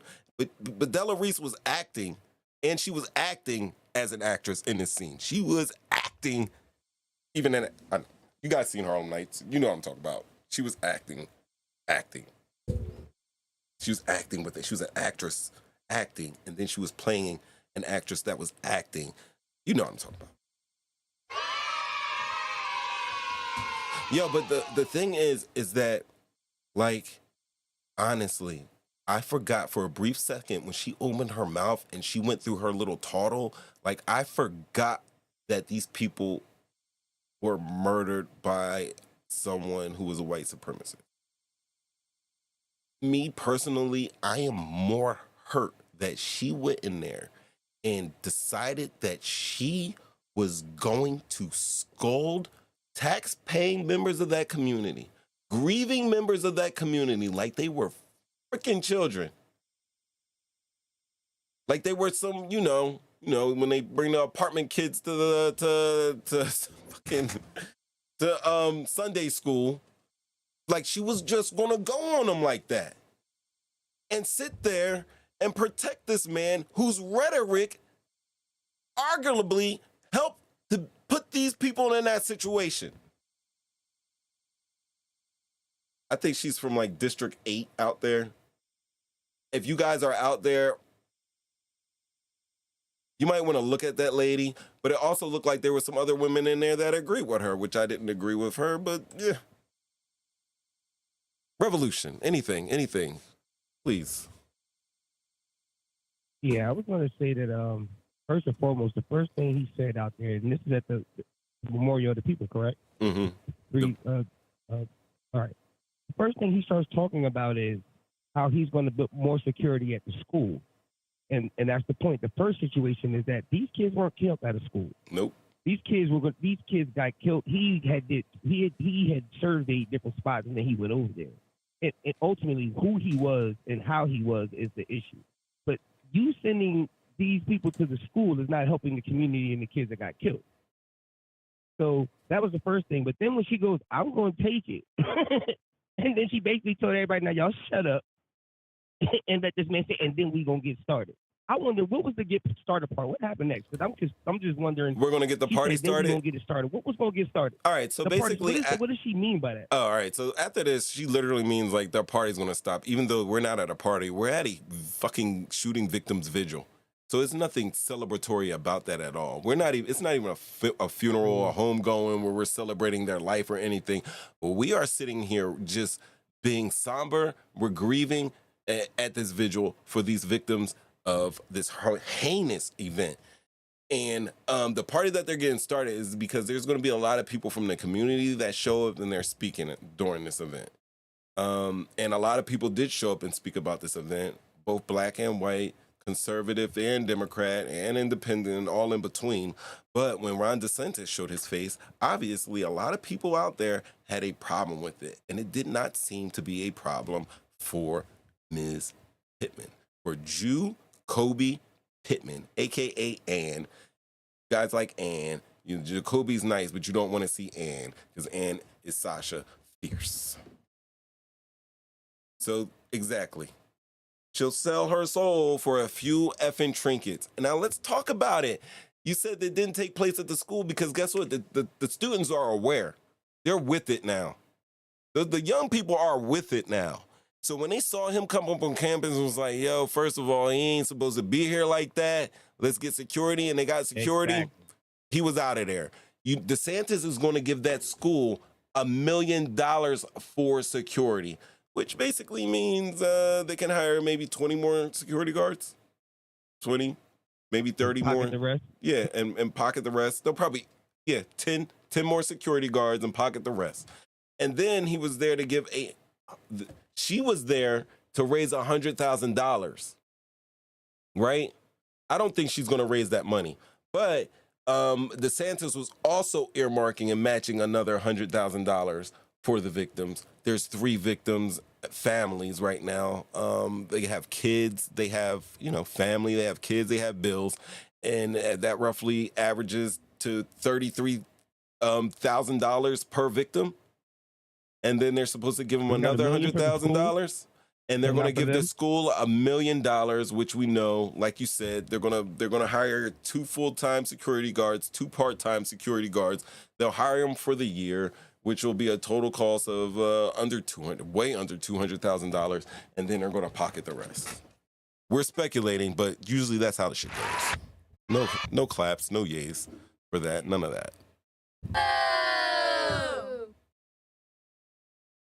Time out. Because y'all trying to play me. So when Mamas gets up there and starts scolding people who were well within their rights to grieve and to be angry at whatever the fuck they felt like being angry at that time. I'm sorry for cursing. Yo, Flash, it is something. It is huge. Because Jacoby Pittman basically, like Ev Loveless said, sold her soul for a few freaking trinkets. She sold her district out. She sold the memory of those 3 shooting victims, and she sold it for the cheapest effing price. I hope her favorite wig is sold the fuck out and it's never available for her to put it on her head again. That's as raw as I get. That's me being mean right there, guys. That's me being mean. And that's where I'm at with that one. Revolution, anybody in the chat, and hold on, this is where we put it here. Richard Hatcher, you're absolutely right. And most importantly, because when we're talking about voting for Trump or whatever, it matters. All voting matters. But your local elections, those people that own a little district or a couple of blocks here or there that are running to control that and to administer that, that's what's important to vote for. It's important to vote for your local officials. You got sound effects too. I agree with that. Yeah, being that. And also, if you have a problem in your neighborhood, you didn't like what Jacoby Pittman got up there and scolded you like you were a little ass kid for having your political beliefs and viewing it out there, I can tell you what, you can vote, you can run for that. You can run for her, and I'm going to tell you, it's not going to be that much vote. You just got to walk around, get a couple signatures, stand in front of the 7-Eleven, get a couple signatures, stand in front of that 7-Eleven with a clip of Jacoby sitting in there scolding the shit out of grown-ass adults, grown grieving adults, and you play that over and over again with your little sign-in sheet out, and you get your seat so you can get on the ballot. Then you get on your social media, and all those people that signed that sheet, make sure that they follow, like, share, and subscribe to whatever social media you got, and then that's where you start your movement. You can do that locally, because people are winning fucking local elections with 500 votes. Am I lying? Am I lying? Nope. Let me know. So that's a big one to me. So you can do something about that. All right, yeah, I know. And can't everybody be president? It takes like $1 billion now, $2 billion to run for president, to make any type of foothold in there. But let me tell you what, you can run for city council, school council, FMPTA representative for like $50, some 3.5 index cards, and a couple of people's, what was that, the poster board. That's all you really need. A notebook and some poster board, a couple Sharpies, and you can get that. Call and response, I said I'm moist. I'm moist. Good God, I'm moist. I'm moist. Yes, I am. I am. Gotta vote. Got me going off. What time is it? Oh, we're almost getting there. Guys, I'm telling you, y'all, I've been trying to get y'all early, but I mean, y'all rocking with me right now. What else do we got? I know. You guys want to hear about those Obama mishaps? So I can keep it balanced and fair and balanced since we talked Trump and DeSantis. You want to hear about those Obama mishaps? All right. I'm going to talk about the Obama mishaps. But before I do, don't you dare forget. Yeah, do that. Do that for me. I'm going to run it back one more time so you can hear it. Can you hear it? Yo, hit that like, share, subscribe, tell a friend and tell a friend, tell a friend. So check my channel out. It's called Talking Shit, Getting Clicks. And this show is called it's called the We episodes, Thursday nights. You guys know 7:30 p.m. Our call-in line is 313-825-5557. I am sorry because I went off on a tangent just now. I got a little emotional. I'm not going to lie. I got a little emotional. I had to let that out, those frustrations out, because just watching it, just witnessing that shit hurt my heart. I'm not lying. You guys hear me cursing like crazy, and usually I'm better than that, and I am better than that, and I will do better than that, and I will continue to be better than that. But please regard me. Let me have this right now because I'm upset. All right. Oh, my God. I don't know. All right. Guys, like 9 years ago this week, this is what happened. All right. Barack Obama faced his most majorest, what do they call it? Scandals. Yeah, that's what. I gotta stop that. But I love it. I love the way it sounds, so I keep doing it. The American dream is dead. Bitch, I'm from Cumberland. All right, so this is Obama's effery. Check it out.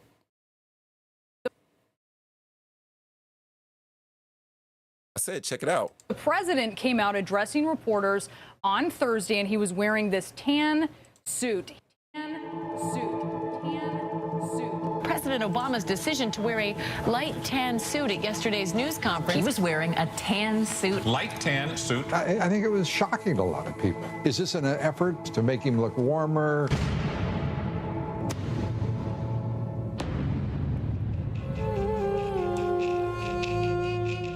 There's no way I think any of us can excuse what the president did yesterday. I mean, and then for him to walk out, I'm not trying to be trivial here, but in a light suit, light tan suit. Also known as Tangate. Tan suit, and how the tan suit made him look unpresidential. Whoever talked him into going into a tan suit, they're so desperate because of these low poll numbers, they're willing to do anything.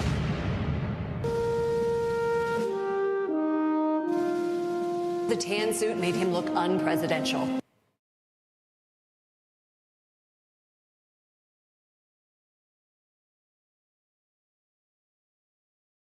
Some would say that that was President Obama's biggest scandal. I've seen those memes. And the reason why I bring that up is because, like I said, the tan suit happened like 9 years ago this week. But guys, I will tell you what. I know. I'm not letting Barack off. I'm not letting Barrio off easy, guys. We're going to get into the real scandal. He knows better than that. We're going to get to the realest scandal ever of all time. Ladies and gentlemen, I submit to you. Not tan suit gate. Selfie gate. That's right. Back in the day, President Obama went to one of the greatest world leaders of all time, Nelson Mandela, the Mandiba himself. And he went to South Africa and he showed his ass at the funeral of the great late Nelson Mandela. Look what this freak was doing. He's with David Cameron. What's this lady? She's like the Prime Minister of Denmark, and they're taking selfies. Who takes a selfie at a funeral?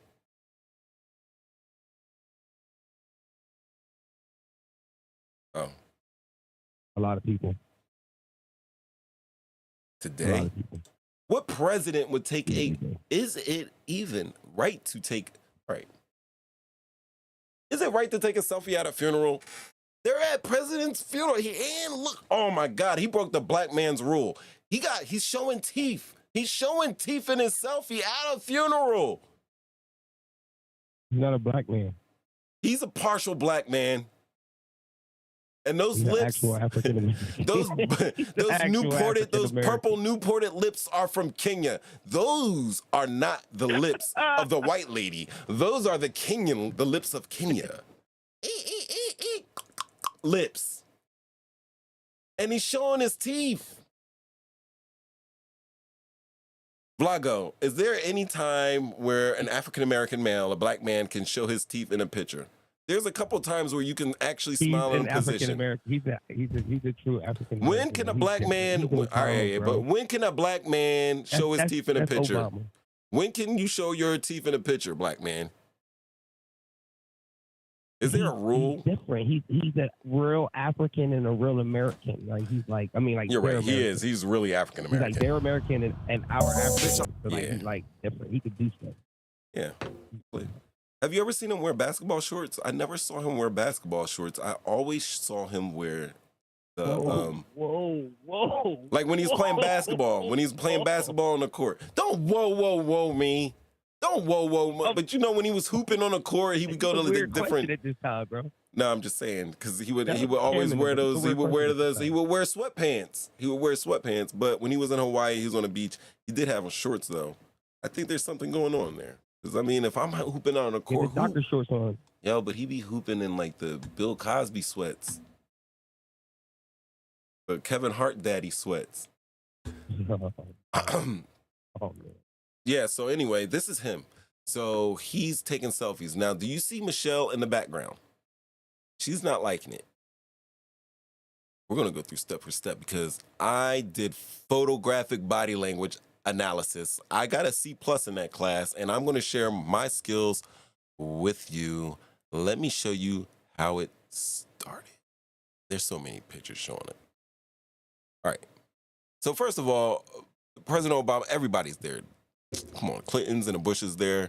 You know, they spent so long hating each other, but look at them sitting there laughing and looking good and healthy and everything like that.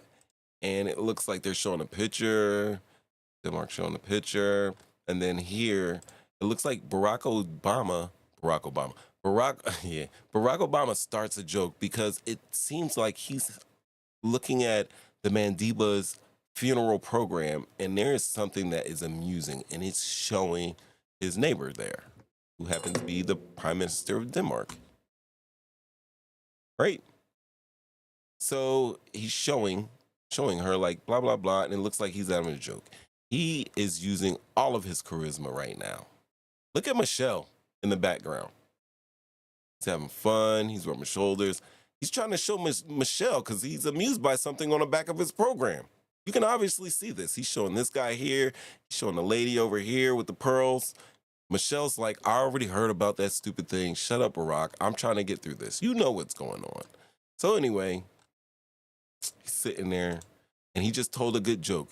He's telling a good joke. Michelle's not feeling it. He's got both. He's got both rows of teeth showing. and he's showing gums, right? Michelle doesn't like it, but his joke is hitting. His joke is hitting. Michelle's mad. He's trying to calm her down because she done said something to him. Look, he turned the full body over there. He's got an arm check. That's body. He's in the body language. But you see what happened. Michelle's not stupid. Michelle said, nah, bruh. You're acting up.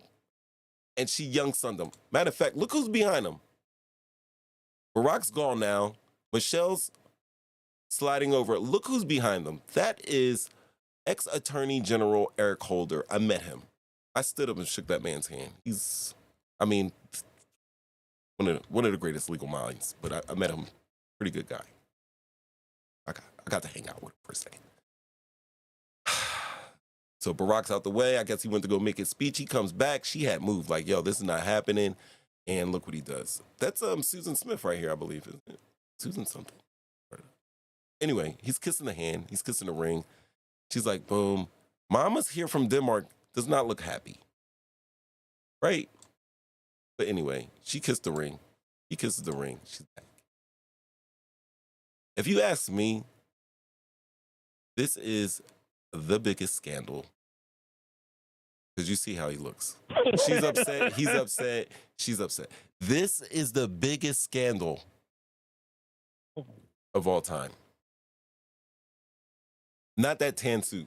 Everybody's been talking about the tan suit. I just had to one-up the tan suit because everybody always says, oh, it's the biggest scandal. Now, we also know that there was a lot of other things that Barack did during his reign. That, look at that. Desmond Tutu was there. That's Bishop Tutu. Oh, no. I think that's George. That's George. That's W. That's W. Yo, what if W would have been throwing paper towels at people during Hurricane Katrina? Calling it the Ninth Ward. That was stupid. Stupid joke. Stupid joke, unless you know what I'm joking about. But yeah, that's what we got there, guys. Obama went from the tan suit to getting scolded by his wife. Look at the pictures are so telling, yo. You remember when this happened? Let's not forget Michelle's face. Michelle was not happy at all. That would really happen. Yo, did I not tell you I got a C+ in photographic body language reading? Yeah, don't laugh at that. Like TikTok memes, yo. That shit was hard. I'm telling you what I'm doing. This is exactly what happened. And he's trying to explain. Look, you see that bottom? Look at the pressure on her bottom jaw. He said something sweet to her and touched her like. He did. Yeah, don't worry about her. They just caught the lips. She smelled like onions. Caught the lips right there. Not like you smelling like this Rudolph Valentino that I bought you. Like this Chanel number 5.5 that I got from the CIA. Look what she got her hand at. Look what she got her hand at. Yep, in her thigh. Oh, no, that's his own eye. No. Hold on. That's his own hand. He's touching himself up. Whoa, go back. No. That's this one right here. This one right here. I got the cursor on. Look at the arm. Look at this. No, that's his own arm. His wrists are crossed. He's I gotta look again. Hold on. Let me look again. Yeah, look again. It does look. I know what you're looking at. He's rubbing his own. He's rubbing his. He's self-soothing because she's not having that shit. Oh my God, the conspiracy in this. From Cumberland. I know these things. The American dream. He was self-soothing. He was comforting herself because she would not. He would not. He wasn't. How can Eric Holder get a seat? That MF is like 6'7". Bro, get that man a something. But hey, listen, guys. It's been crazy. It's been crazy days. We got to discuss Oliver Anthony today. Let me hit play. Yep. You guys check out his song, Rich Man North of Richmond. We talked about the senseless. Say what again? Oh, wow. Are you hitting buttons too? want more. I know. I want more. I know. I want more. We talked about the mugshot. We discussed a lot of different things, man. We got a lot in.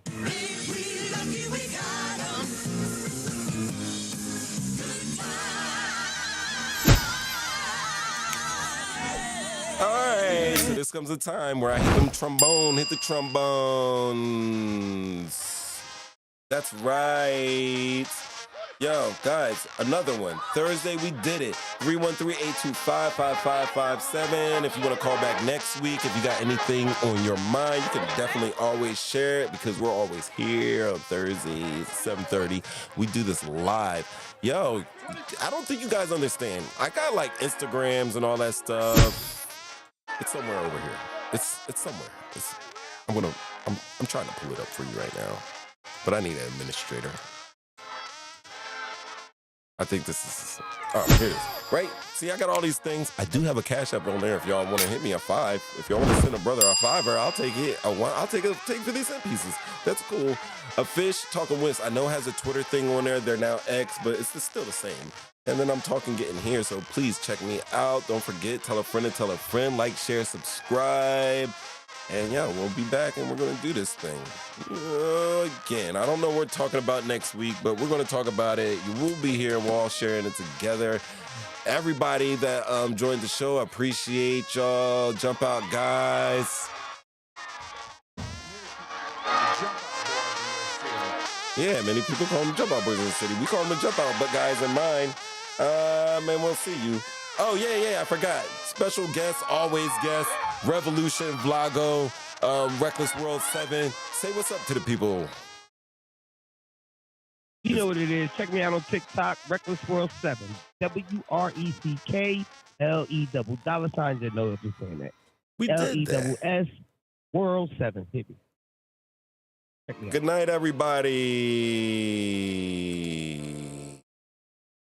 Kato, stop putting the Z's up there. It makes people think that you fell asleep on the show, not that you're sleepy because the show ran a little late. You know what I mean? Good night. You already know. Ramid. Flashback. Everybody, I don't even want to go now. You see that? I don't even want to go now. Oh, man. Oh, yeah. Let me hit the screen. Talking Shit, Getting Clicks, original podcast. Peace.